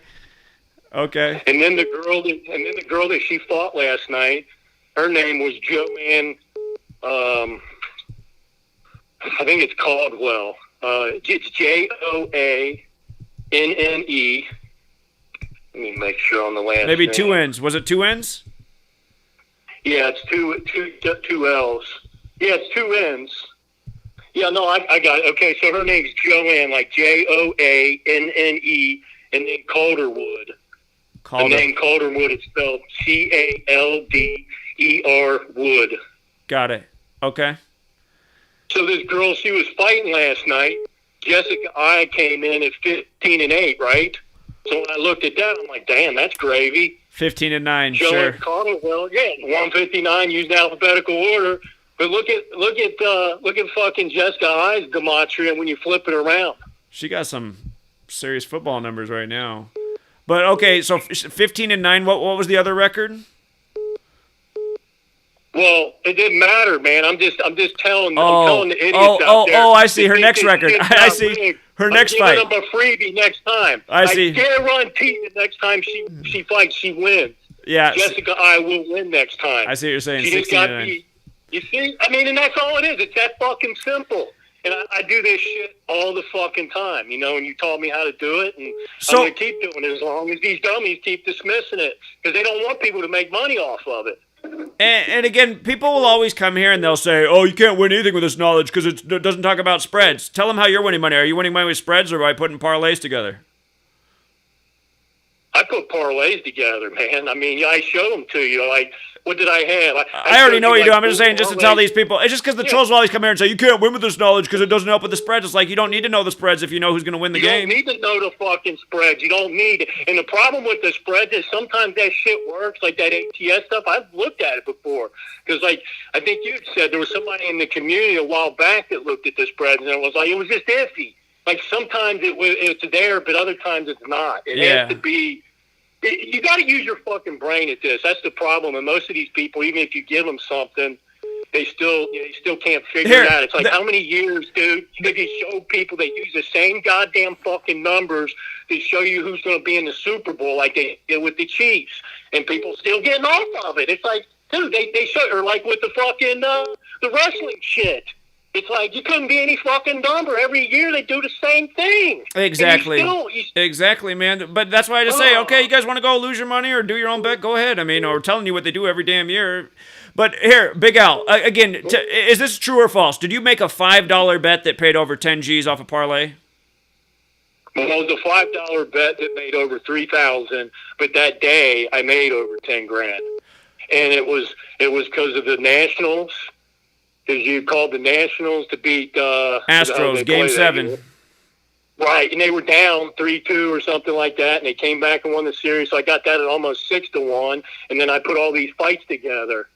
And it's just it's sick, man. Even shout out to my Johnny out there in New York. There's a guy he works out with, right? And this guy was the gym, and he plays he's in the UFC, this guy. Because I heard that dude that called in was talking about, I don't think they're all rigged. Dude, most of them are rigged because I decode them all the time. Well, notice what that guy did at the end. What that guy did at the end made me think he was a shill because he told everybody to go bet on the Bills, and I was like, God, I hope nobody just listened to that guy. Yeah, that dude right there. I'm like, he want you to go bet on him. Exactly. That just made that whole guy suspect because he's calling in to act like sports aren't rigged, and then he tells people to bet on the Bills. I'm just like, okay, UFC people are known for getting hit in the head. Don't take that advice. So. No, man, but it's just so obvious. But, like, this guy went to the same gym as Johnny, right? And Johnny, like, approached him a couple times, and you could tell he got real offended by it. But the thing is, though, he fought in a fight, right? What made me think about it is how you brought up that McGregor, how he beats this guy in, like, some stupid, I don't know, it was less than 10 seconds or whatever. Well, this guy's from New York City, right? And in his big fight that he won, it was just crazy. It had other stuff, but he won like it was some record time. He beat this guy in 39 seconds.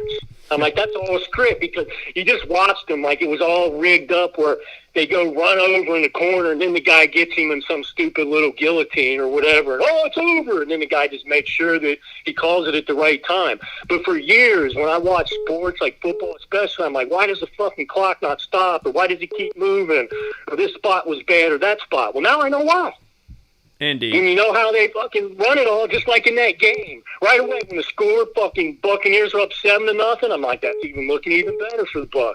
And then they did 7-7. They had to show you the sevens again. And then they stopped the clock at 14:07, and the score is 14-7. Like, what is it, 147 days from every first Sunday to the Super Bowl Sunday, right? Indeed, that's right. The score became 7-7 with 14:07 on the clock, and then the Bucks went right down the field to make it 14-7. And again, that's a special number. I knew Brady would get 21. I knew Brady was going to get 21 too. And then when I saw KC get 21, I'm like, it's lights out. They already showed you the Super Bowl. Brady's 21st season, 2021. It's just so in your face. It's so clear. Hey, I ran while I'm thinking about it. Did anybody run Brady's birthday from his very first start? And it's funny, too, his very first start was September 30th, 2001, and that was, of course, 19 days after 9/11, right? And it was against, out of all quarterbacks, was Peyton Manning. What a joke, right? What are the odds of that, you dummies? You don't think this shit's scripted, right? I measured before today's game. I measured from that game to the Super Bowl this year, and, dude, those numbers are weird as fuck. You just look at them, you're going to be like, wow. Wait, are you saying from Manning's last game where he rode off into the sunset? No. From fucking Brady's very first professional start. Oh, that was September 23rd, 2001. No, it was, yeah. It was September 23rd. Yeah, it was 19 days after 9/11. His first start, he got in the game before that, if I remember right, but then I think his first... No, his very first start, though, not that game. His very first start after 9/11. It was it September 23rd or 30th? It was against Peyton Manning. Oh, right, yeah, yep. But if you run that date to February 7th, 2021, it measures exactly 70,070 days, like 7-7. Crazy. And then it's also like 1,010 weeks or something, like 10-10. I'm like, wow, that can't be a fucking accident. So that's what it was. So Drew Bledsoe got injured in the September 23rd game, and then Brady got in the game that game. And then his first career start was against Manning, and he wasted Manning that game 44-13. Huh, funny. Yeah, and he didn't have really any yards or anything, but it was just, you could just see how it was just scripted for him. Must have been that game where Manning was lofting him to the secondary. So I just say I hate when the quarterback, it's just so the obvious interceptions where the quarterback will just fire it way back to the secondary and there's no receiver around. They do that play, I would say, in like at least every other NFL game. I'm like, are fans watching when they throw that ball? There's nobody who throws a football that would ever make a pass like that unless they were trying to throw an interception.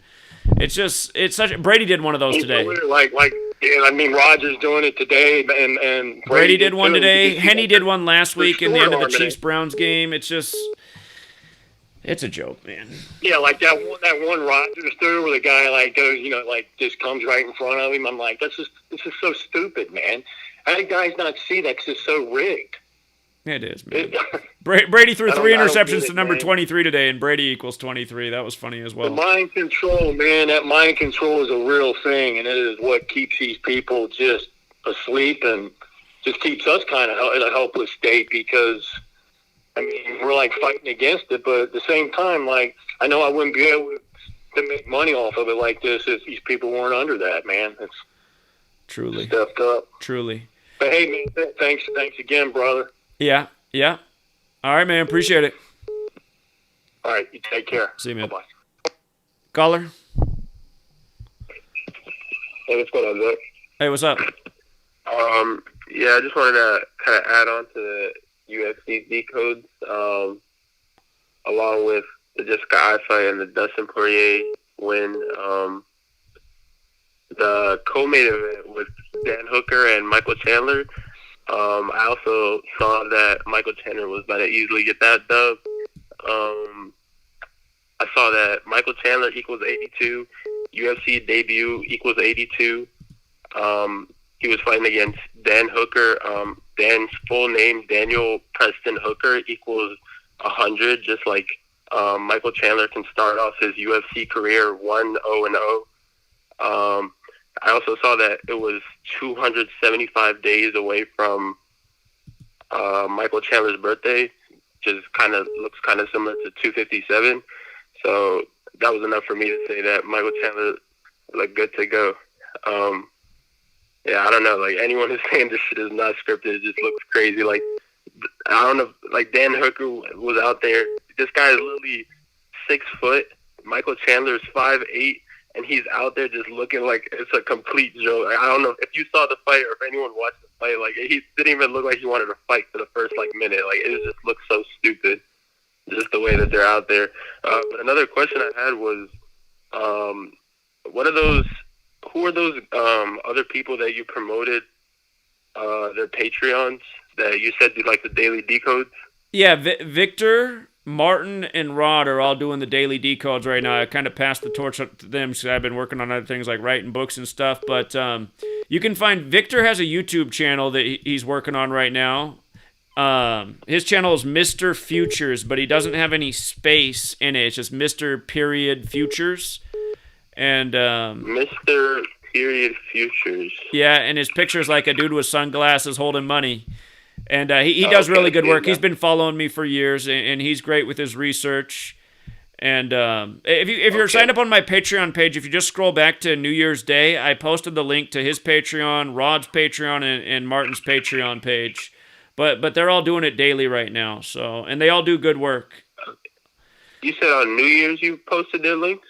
Yeah, either that or Christmas, or maybe it was New Year's Eve, December 31st. But if you just go to my Patreon page and scroll down, I posted it right there, like either the before January 1st, the day before, or that day. But you'll see it. So.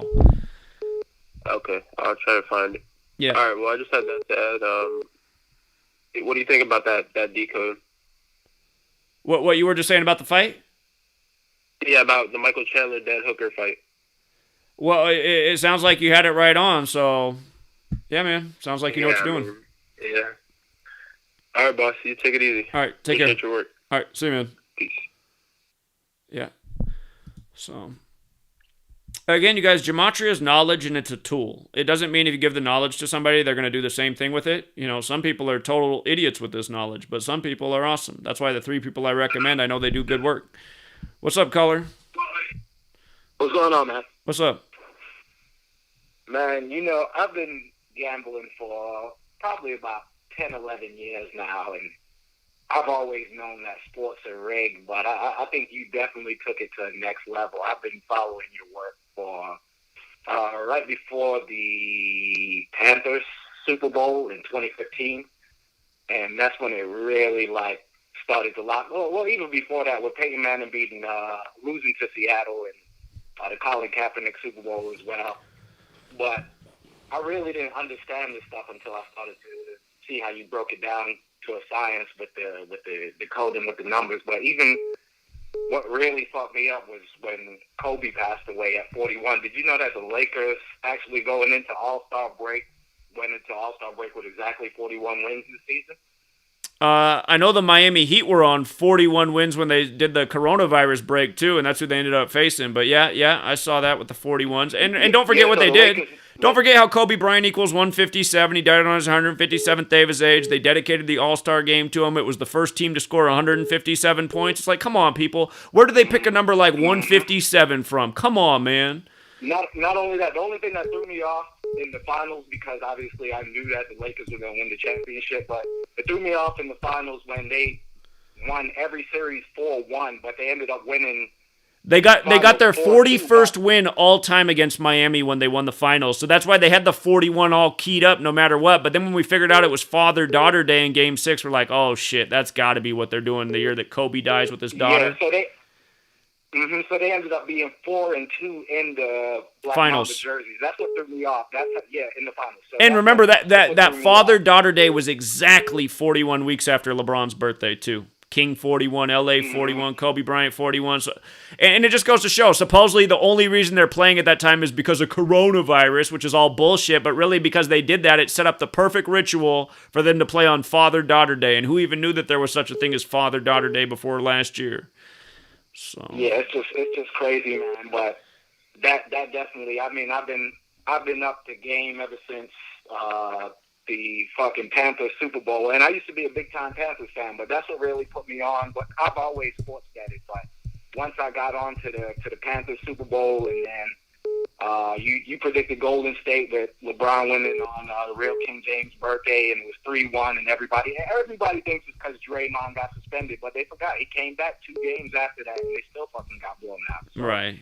And it's just It's fucking clear as day. If you look at Game 7, you look at the way Steph Curry played, I mean, it's obvious that there's a script. And then even when you said LeBron would seal it with like a dunk, and he almost sealed it with the dunk, but did like the theatrics when he got fouled driving down the lane and rolled over and acted like his wrist was broke. It's just ridiculous, the theatrics in sports. And I think when you say that sports are rigged and people call in and say, oh, but they're the greatest athletes, nobody's not questioning are they great athletes. They're just saying the outcome of the game could be determined. Right. You're right, man. Dumb people will always leave the same comments. They'll be like, so what, you're saying all these guys train for nothing? It's all just rigged? It's like, no, dude, they don't train for nothing. Just because you're an actor and it's a scripted movie doesn't mean that just anybody out there can go and play the part. You got to be made for the part. You got to look right. You got to remember your lines. You got to be on point. It's the same thing with these sports. These guys got to be able to go out and perform. It's still scripted. I was just gonna say though, when the Warriors lost to LeBron on the real King James's birthday, they went down with 89 points, and King James is 89. I just want to remind people about that. So. Yep, the final score was 89 and 93, I believe. It sure was. And even with the Black Mamba jersey, so Kobe died on 1/26/2020. On the anniversary of Bear Bryant. Again, just for people who forget, Kobe died on the 37-year anniversary of Bear Bryant. Bryant's 26 and 37. Not only that, if you go on Google, you'll see that the unveiling of the Black Mamba jerseys were on 1/26/2020. Yep.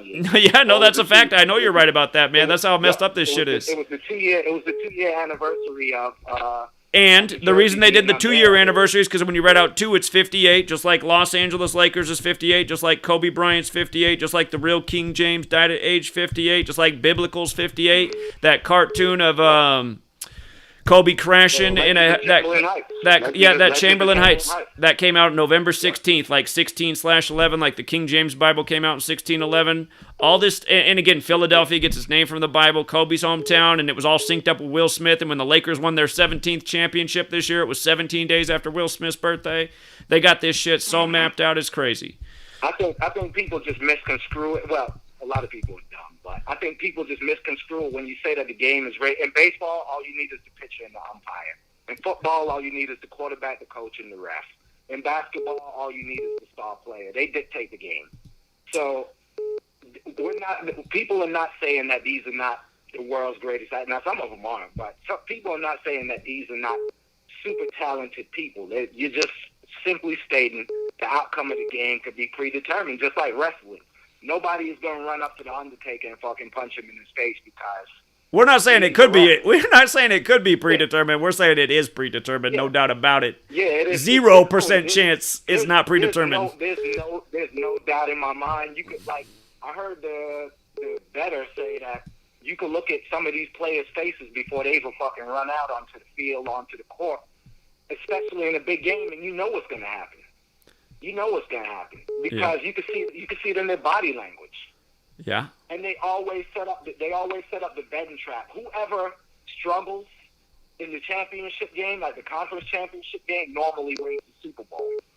So that's how they set up the betting trap. Like Kansas City, they won convincingly today, and it was kind of, a sweating moment for Tampa Bay. So when they go into the Super Bowl, everybody's going to be like, well, Kansas City just fucking blew out the Bills. The Bills were a great team. They have and that's how they set it up. That's how they set it up. You really can't look at the lines. The best thing to do is to look at who's winning MVP, because normally the MVP is not going to win the Super Bowl, a la Cam Newton, a la Matt Ryan. And that's what.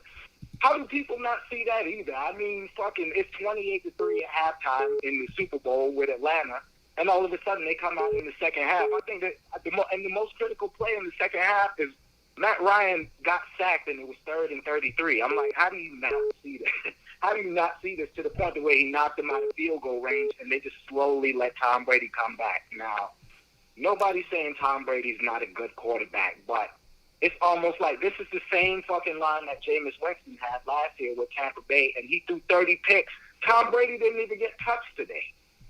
He almost never gets touched. He almost never gets touched, old Tom Brady. And I can't stand watching Tom Brady play, man, because if you watch that whole first half, it's like Tom Brady's whole career. The defenders do not even guard the receivers. They have a nice big cushion. They don't even look back on the ball. It's just sick watching Tom Brady's receivers just be wide open all day. They converted almost every third down against Green Bay today. Dude, how many receivers were just a mile open? It's always the same way with Tom Brady. It's just it almost looked like Tom Brady was trying to give Aaron Rodgers he'll just fucking drop back and throw a pick, and Aaron Rodgers will give him the ball right back. Indeed. Right back. Like, no, you're supposed to have it, not me. Do you not know the script? Indeed. Tom Brady dropped back and threw 2 blatant picks. Mike Evans is 6'5" and let a ball tip right off his fingers. Mike Evans couldn't catch the ball today, man. He just couldn't catch the ball to let him get back in it, man. He just forgot how to catch the ball there, Mike Evans. I guarantee in 2 weeks he will not drop a ball in the Super Bowl. I guarantee it. Exactly, man. I play receiver and quarterback growing up, man. I didn't drop balls. There's no way. I didn't have those sticky ass gloves either, man. There's no excuse for these guys getting paid millions of dollars to be dropping balls the way they do, man. Yeah, they got fucking Gorilla Glue on these gloves now, and it's like they're dropping balls, and these are guys getting paid $10-20 million a year. Exactly. It's a joke, man. It's a joke. I just don't understand how people do not see not only sports, politics, current events. How do they not understand that this is all just a stage? We're watching a movie. It's like a Truman Show. They should. It's embarrassing, man. I'll remind everybody. 9/11, Patriot Act, Patriots. How didn't people see it? It's straight mockery. Not only that, you remember in 2001 with the Patriots, and then in baseball, MLB, they had the fucking Subway Series for the World Series. It was the Yankees versus the Mets in the World Series that same year. The 2 New York teams. How do you not see that? It's honestly frustrating to just. I watch it. For the record, the year of the 111th World Series, New York equals 111. We said in spring training the Mets were going to be there, and they were huge odds. And never forget how that World Series ended. It ended on 11/1. New York won 111th World Series, and it pretty much ended on Matt Harvey's 111th pitch. He got pulled after that, and the game was all but over. That's another thing that put me onto the game. I remember you called the Mets in spring training that year, and I was like, the Mets? What? No, it's Dodgers and Yankees is what everybody thinks is going to be every year, and I'm like, this motherfucker said the Mets, and sure enough, the Mets allegedly got hot bats at the right time, and I don't know. I don't understand. Kobe dies. The Lakers go into the All-Star break with exactly 41 wins after losing 3 straight games, and then the Dodgers win. The Lakers win. They both beat Florida teams, and now get the fuck out of here. This shit is, I don't know. Exactly, man. Tom Brady goes to Tampa Bay, and then they win the Stanley Cup and go to the World Series. It's like, come on, people. Come on. And not only that, Tom Brady was a highly sought-after free agent. Out of all the teams in the NFL, what makes him go to Tampa Bay? And then it's a home game. This is the first home game in the. Come on, man. How do people not see that? How do people not see it? It's like it's clear as day. How do people not see what's going on, especially with the sports? Like I could understand you want to ignore the current events and say it's a coincidence. Nothing's a coincidence, but I get them wanting to ignore the current events. But basketball no sport is any realer than WWE. Even John Cena told people right in their face. He went on the SB stage and said, "Wrestling, we have a lot more in common than you think," and people just laughed at it. It's the same thing. It's the same thing. Indeed. Only wrestling is a lot more open with it. But people get on here, they watch Stephen A. Smith, they watch fucking Rex Ryan and all these clowns on TV talk about, who's going to win, and Aaron Rodgers is a bad man, and they just suck the money out of it. Yeah, that's how it is, man. So I appreciate it, though, man. Great call. I'm going to let some other people get in here, though, man, but thank you. You do that, man. Have a good one. All right, yeah, you too. Take care. All right, yeah. All right, let's go for, we'll go for about 5 or 10 more minutes. Depends on how good the calls are. What's up, caller? Hey, what's up, Zach? What's going on, man? What's up? I just wanted to add something to the UFC stuff you guys were talking about. I mean, obviously we all know it's rigged, but I wanted to add something that doesn't really have to do with the numbers so much. But I've been studying these martial arts and the UFC my whole life. I'm from Las Vegas, and not only is it rigged, like we all know, obviously, but they're teaching people, like they're telling people to use jujitsu as like a way of fighting when it's all backwards fighting. They're teaching people this is how you fight. That's not really how you fight. You know what I mean? It's more than just brainwashing about numbers. It's brainwashing people into getting beat up. Like they're telling people to use jujitsu. Jujitsu, when you study all martial arts, you learn jujitsu is actually the weakest of all of them, and it's very dangerous to try to use. Put yourself in danger when you use jujitsu. That actually taekwondo and karate would always trump jujitsu, but in UFC teaches you that, do jujitsu and get elbowed in the face, 20, 30 times, which is part of the fakeness too of it. They'll show somebody, getting elbowed in the face. Like if you elbow someone in the face like 2 times, you probably killed them. But in UFC, they'll elbow someone in the face for like 3 rounds. Right. Just again, I said this before, I'll just say it again. I used to live downtown Seattle right next to Key Arena where the Sonics used to play, where the concerts are at. And the time I lived down there for 7 years. Only one time they had a UFC event there. But the night that UFC event happened, when the people got out, it was just chaos. People started just breaking business windows, car windows, vandalism. That night I had to go out and tell this guy to get off this dude. I don't like to call the police, but I threatened to call the police because he was just beating the shit out of this guy in the corner of my block. I felt like he was going to kill the guy. I was like, what the fuck are you doing, man? I said, leave that guy alone. The guy was like drunk and wasted. He's just beating his ass. I was like, look at this. UFC comes here, and now everybody's just wreaking havoc on the whole neighborhood, man. So it's not good. UFC is not good. That's another thing I have a young son and young daughter, and I was always thinking about that when I'm with my young son about fighting, because, that's the number one mind control I realized like about a year ago. I told my son, I was like, no more fighting toys, no more gun toys. No more, let's be nonviolent, because that's like the number one brainwashing. Like people look up to a fighter like he cured COVID or something, Sure. It's true, man. You know what? Football can fuck people up too. Actually, the most violent thing I ever saw was I was at a Niners-Eagles game in San Francisco. I couldn't believe how many people just got arrested in my own section just fighting the Eagles fans and the Niners fans. They were just killing each other. I saw even 2 women it'll never get out of my mind, these 2 women just laying waste to each other in the stands. Police had to come in and tackle these women. I was just like, this is fucking crazy, man. People are going nuts at this game. So, yeah, violence, man. Yeah, but the UFC is teaching people that's how fighting is. In a real fight, that none of that stuff would actually help you. You're getting stabbed. Like, what are you going to put someone in an arm bar in real life? You have to grab their arm. You have to get close to them. Now you're close to them. Now they can stab you.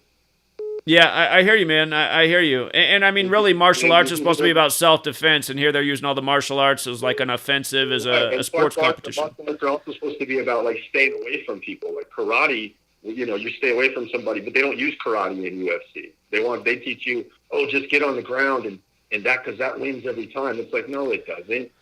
That's going to get people beat up every time. That's going to get people hurt. And plus, and if you've ever taken jiu-jitsu, all you got to do is go to like 2 jiu-jitsu classes, and you're basically a black belt. I mean, there's nothing to learn. All you got to do is know how to do a choke hold and an arm hold and do a leg hold, and like that's all it is. Well, I know there's a few different types of jiu-jitsu though. There's like Denzen-Ryu and the brainwashing. It's all about money. They brainwashed everybody into a backwards way of fighting, and so they got everybody wasting their time training, rolling around on the ground with each other. Okay, you know how much money? I mean, I'm from Las Vegas. They make millions of dollars here in Las Vegas off of jiu-jitsu classes. Sure, I believe it. I believe it. Yeah, because everybody thinks they're a UFC fighter here in Las Vegas. It's been like this for 20 years. I've lived here my whole life. For 20 years, everyone thinks they're a UFC fighter in Las Vegas. Everyone. Sure. Everyone you train. Man, that's crazy to think about. God, UFC is about that old now, man. I remember when it was brand new because I was a young teenager. It's like, damn, that has been 25 years. So. Well, yeah, it's been out since 93, I think. Yeah, that's about right, man. Yeah, I was it's fake. I mean, you'll see, we all know number 322, Skull and Bones. Like, you'll see 322 in the fight. A fighter will go down from a fake punch. Sure. It's so easy. UFC is easier to fake than boxing is. UFC, they stop it. Once a guy goes down, you just punch him a couple times and they stop it real quick. Yeah. I know, man. That's part of the rule. Yeah, it's way easier to fake than boxing. Way easier to fake. So, any sport can be fixed, though. Boxing matches have been fixed since way back in the day. They used to have slaves fight each other and it fixed the fights and bet on it, man. This shit's been going on for centuries, so. I used to think UFC was real, and then when I realized it's fake, I was like, oh, this is so easy to fake. Like, you just put a guy in a neck hold, and he just pretends he's asleep. Right. Yeah. Indeed. It's so easy. Indeed, man. All right, let me let a few more people get in here, man. I appreciate the call, though. Great message. Thank you. All right, Zach. All right, have a good one, man. God bless. All right, see you. Hey, Jim. Caller? Hey, Zach, how you doing? Hey, what's up? I just want to clarify what the last caller said. He obviously doesn't know nothing about mixed martial arts. Brazilian Jiu-Jitsu is probably the best martial arts you could take to protect yourself from anyone that's trying to do. Now, I met a jiu-jitsu teacher that said Dunzanru, I think that's how you pronounce it, is the best for self-defense. She said it's more important than Brazilian. What you know about that? I don't know too much about that, to be honest. But well, he said, I believe this guy, he was badass, but he said that is the best self-defense you can ever learn. Because I think Brazilian's a little bit more offensive. So, anyway, go ahead, though. Go ahead. Say what you got to say. Brazilian Jiu-Jitsu, they pretty much basically teach you how to, like, defend yourself, you know. So it's not really too offensive, to be honest. So. No, I agree. I know it's a self-defense thing. It's just I used to know a jiu-jitsu teacher in Seattle, and he just had the Denzanru. He said it's the best self-defense you can learn in martial arts. But go ahead. It definitely is. It definitely is. I just want to clarify that this guy, the last call, doesn't know anything what he's talking about, man. Karate is trash. Try karate against someone that knows Brazilian jiu-jitsu and get your face broken. All right, fair enough, man. But I think ultimately the real point he was just trying to make is that just like this fighting is just like is not good for people's minds ultimately. And I got to see that firsthand, like I said, when I lived in Seattle. It was carnage the night the UFC fight was down there, man. It was crazy. So I get you. People get drunk, you know, they get excited. But that's all, Zach. I don't think take too much of your time. I just wanted to clarify that. Fair enough, man. I wasn't planning on. Yeah, it's all good today, but that guy just pissed me off with that. All right, man. Fair enough. Appreciate it. Take care. Caller? Hey, hello? Yeah, what's up? Hey, what's good, Zach? Hey, finally, man, I got it, man. Receptionist, man. To answer your call, man, I've been calling for 20 minutes, man. I talk to you before. Like, every time around the Super Bowl, I like to call you because my wife, she doesn't like to hear this stuff. But it's kind of interesting because they're at Raymond James Stadium. It's funny because it's kind of similar to LeBron. Ramon James. Yeah, okay, I hear you. He's 6'9", and if you type Raymond James Stadium in, you get 48 and 69. If you type that in, it's funny because it's 69. Pete Carroll, he's 69 this year, but he didn't make it. See, because of the inversion, and it's ironic that what's his name is 68. And here's how it goes. Like, okay, so I started off at the election when I had Tampa Bay because something just said these guys are going to do it because they're playing right at the election time on 11-2. I typed in Tom, and his stats was one off from his stats, and was one day off from the Super Bowl. It was a 98, and it was a 97 that for 97 days. The Super Bowl, and he was a 98, and he threw for like 278 yards, or he's 278 when you type Edward Patrick, Edward Patrick, you get 278 or something like that. And I was just playing around with it, and I was like, that's kind of interesting. So maybe because of the inversion, they don't have the inversion on them, on their number. They don't have the 69 stamp on them. Maybe that's what it's going to be, is what I'm thinking. Now, this was interesting because also, when the Rams played, he was 6'9" in Super Bowls. And 6'9" had just gotten jammed up with his little thing, you know what I'm saying? And they were going to give him 47 years to make it when he'll be 69 when he got out, and he was 22. Now, TB, that's 22. Tampa Bay and Tom Brady is 22. And I just thought, man, this is so, like, on it. And then also, I thought this was funny because I saw a 49 stamp too. I see a 49 and a 50 stamp on this. When you type 69, you get 49 and 50. And then what happens is started to see that when Seahawks were going all the way, they played Arizona, it was 49 points. When they played after Arizona, they played 49ers. And when they played the 49ers, Arizona, which they lost in Super Bowl 49. The score of the Suns 49. So I was like, okay, there's this 49 and a 50 stamp on the games, but it's an inversion that's happening. And so I think what's going to happen is that the score is going to be 30-24 in the last game, because when you type 50, you get 30 and 24. Now, it's kind of funny because 30 plus 24 equals 54. And the thing is Kansas City, when you type the word Kansas City or something, like when you type 55, you get 54. And so I was thinking that it was going to be the same Super Bowl 54 with an inversion, but it would be 50, but 30 you get that score 30-24 in the score being that. I don't know, but who's going to win it? But I'm thinking, because the thing is this: I said the natives took it last year, and so now this year they're going to have it to where the natives took it last year. Basically, the Pirates are going to take it this year. You know what I'm saying? They're doing it back. You know what I'm saying? It's dealing with, like, commerce. It's dealing with, like, because you had 2 Super Bowls where it was OT, where you reverse that. That's total. We're not in Kansas anymore. Abandoned ship. You know what I'm saying? So, I don't know. I'm just going on a whim with it. But I wanted to talk to you about it. Well, interesting thoughts, man. We'll see what happens. So I appreciate you getting through, man. Thank you. Oh, yeah, definitely, man. Love what you've been doing and everything, man. I just wanted to also point out that what the thing is that it's funny because they had 2 red teams, which is like last year, and then you had your Rams connection from that. And if you turn that around, that's Mars, and Mars is a red planet dealing with like a Mars energy. Just to remind people about this, last year Super Bowl 54 was the first Super Bowl ever with 2 teams wearing red, and notice how red's 54 like Super Bowl 54, and the AFC won, tying it up at 27 apiece, and red's also 27. This is how they do this stuff. And that last State Farm commercial last year was how Aaron Rodgers was seeing all red before he lost to the Niners, and then it was Niners-Chiefs, the Joe Montana Bowl, and again, Joe Montana's 54.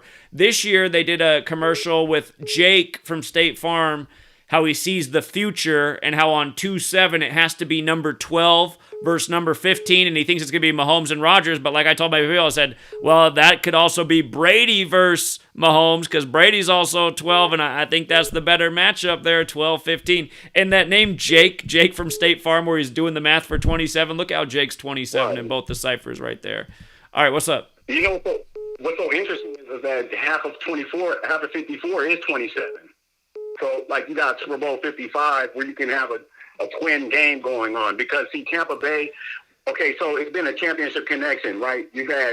So basically you have the Dodgers win theirs twice, and then Tampa Bay lost in baseball, but won in hockey. So now they're changing it. Now that the championship is here. Now, the thing is that all of these things, the odds have been basically extravagant. Because, see, the Cubs win in 108 years. The Chiefs win in 50 years. The Philadelphia wins in 57 years. You have 2 overtimes, basically, that have never happened in football ever. So, and then now this year, the first time ever, a team is hosting their own Super Bowl. So it could go either way, where Tom Brady loses this, and then Patrick Mahomes gets his 3rd Super Bowl, because that's never happened. You know what I'm saying? So I'm just saying, it's just interesting how the odds are. They're playing with the odds, and they're raising the stakes so high that people don't even understand how the stakes are getting so high in these games, to where you can bet on these games and actually win some good money on the odds, on just the odds alone. You know what I'm saying? Indeed, man. A lot of people in my community won several $1,000s on the plus. I'm going to let some other people get in, man. I appreciate the call. Thank you for the enthusiasm and thoughts. Take care, man. What's up, caller? Hey, all right. So I kind of think I have the final conclusion that everyone kind of wants to see on both sides, with a real, like, a rational explanation. If you think about it, you know, you have in the AFC and NFC Championship, you have the 2 new upcoming GOATs facing against the ones that are about to leave the NFL. The more profitable, even though they're better, well-rounded teams, being the Packers and the Bills, would be obviously Mahomes after being blown out of proportion. He's a great player last season with the Super Bowl, to play against Brady in the Super Bowl. That being said, the reason that's happening is because Allen is basically going to be the new Rodgers. You know, he might win one, But he's gonna do astounding things and put up good numbers. He's gonna be like Rodgers or Breeze, but he's never gonna be what Mahomes is as a dynasty. The NFL, especially with COVID, is trying to make money, knowing that it's going to be the passing of the torch from Brady to Mahomes. Giving Brady, obviously, after the Lightning won the Cup, and then, Tampa Bay lost the World Series. Nonetheless, giving him home field advantage and showing that Mahomes is going to be molded as a new Brady because he's going to supersede him during this game.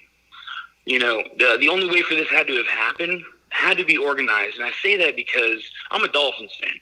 Look, I want to hate Brady as much as the next guy.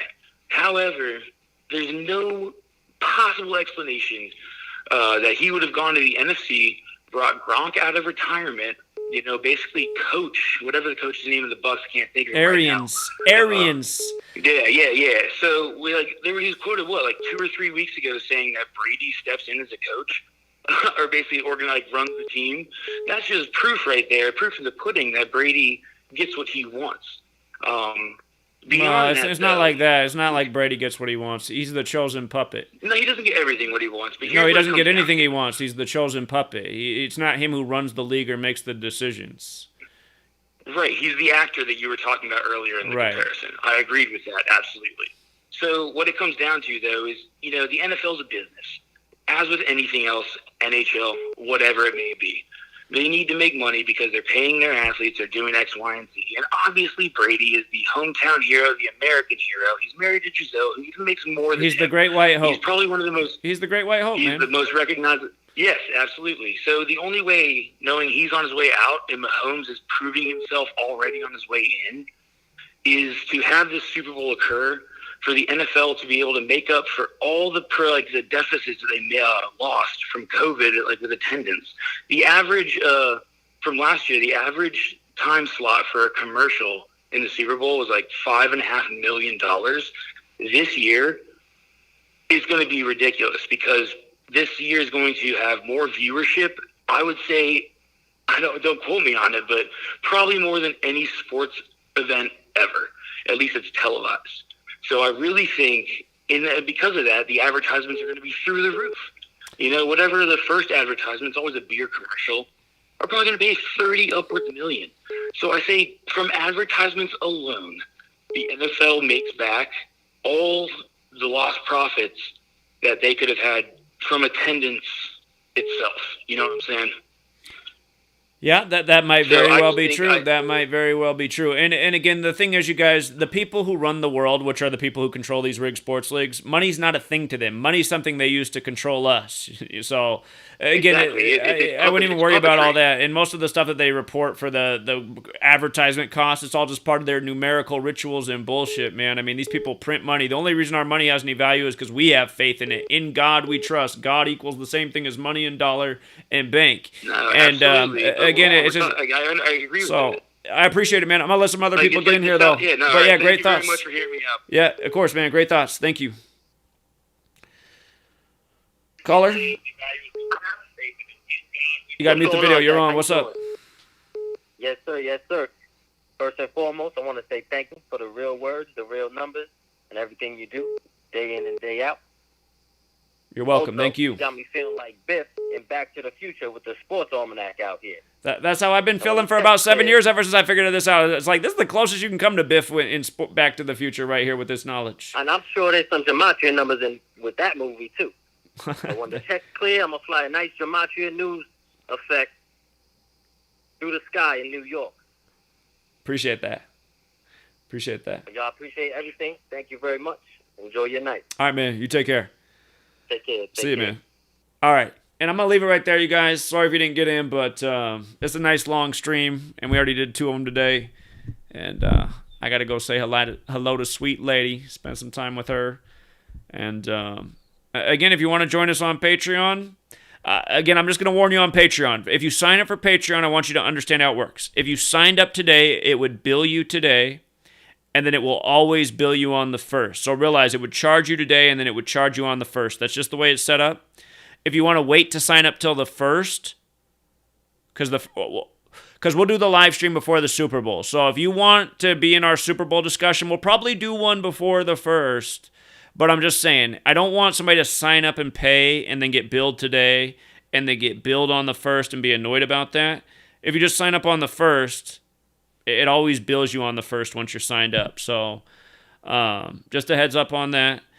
And, again, I'm not doing the daily picks right now. I will get back into that eventually, but I'm finishing writing another book. I've always made my books free to everyone on Patreon, but right now I made it free to everybody. If you guys want to read my books, just go to my Patreon page. You don't have to pay anything. Just scroll back to Christmas Eve. It's just, when you go to Patreon, you just scroll back. You go back through the days. It starts at the most current post, and then you scroll down the page, and it just goes back by the day. If you go back to the December 24th post, both my books are there for free. And you can learn a lot about this knowledge just from reading the books. And also, if you sign up for the page, you can just go back and watch old videos and just learn and see how we decode and look at games before they happen. And again, my goal is just to teach this to people to help them out. And, I even have people in my community that ask me not to decode games anymore because I've taught them well enough. And they're like, Zach, I swear to God, I do better when you're not picking games because I swear they're flipping them. And I feel like they've started to flip games on us in recent years. But when you get to the playoffs and stuff, I mean, this stuff's in stone. They're not playing with the playoffs. They can flex with the regular season games, but, the playoffs, So, but yeah, we'll leave it there, you guys. Again, appreciate everyone who tuned in tonight. And before I go, just 2 more shout-outs. Again, Mr. Futures, this is Victor. Victor's a family man. He's got a child. And, again, longtime student, very good researcher, man. This guy finds things that I don't see, and he just keeps getting better and better with time. And Jeremy, I don't know if Jeremy wants to start up doing his daily decode thing. I think Jeremy has another job right now. But if you want to support Jeremy's great contribution to the communities. He's put out a really nice guide for how to, if you want to sports bet online, how to do it. If you want to do it with crypto, how to do it that way. And he gives you some Gematria insights. And honestly, Jeremy's just like a really good dude, man. I mean, just a straight up legit dude. So JHW3D is his channel. The other guy, Victor, is Mr. Futures. And also on my Patreon page, there's links to other Patreon pages, Rod and Martin, as well as Victor. And they do really great work too. So all veterans in the community, all great students, all people who are decoding every single day. And there are a lot of people in my community who are subscribed to all their pages because they just want the different insights and the opinions, because none of us are charging very much a month. I only charge $5 a month, Sweet lady's been on me for the last 3 years. She's like, Zach, you should be charging like $50 a month for your... And you know what? Even if I charge $50 a month, that would still be cheaper than what most of these betting sites charge, and they don't do half as good. So, but I'm not ever going to raise my price. I always tell Sweet Lady, $5 is a month enough. We have a lot of people that support us. We're doing just fine over here. I just actually wish more people would support, because, man, I would just hire up all these people. Rod, Victor, Jeremy, I just have them on payroll, and we'd be Team Gematria working out of the office. And that still is the goal, and I'm going to keep working at this until enough people are ready to support so we can make it happen. But, yeah, so anyway, that's all I got to say. Good luck to everybody. Have a good night, good day, depending on where you are in the world. And until next time.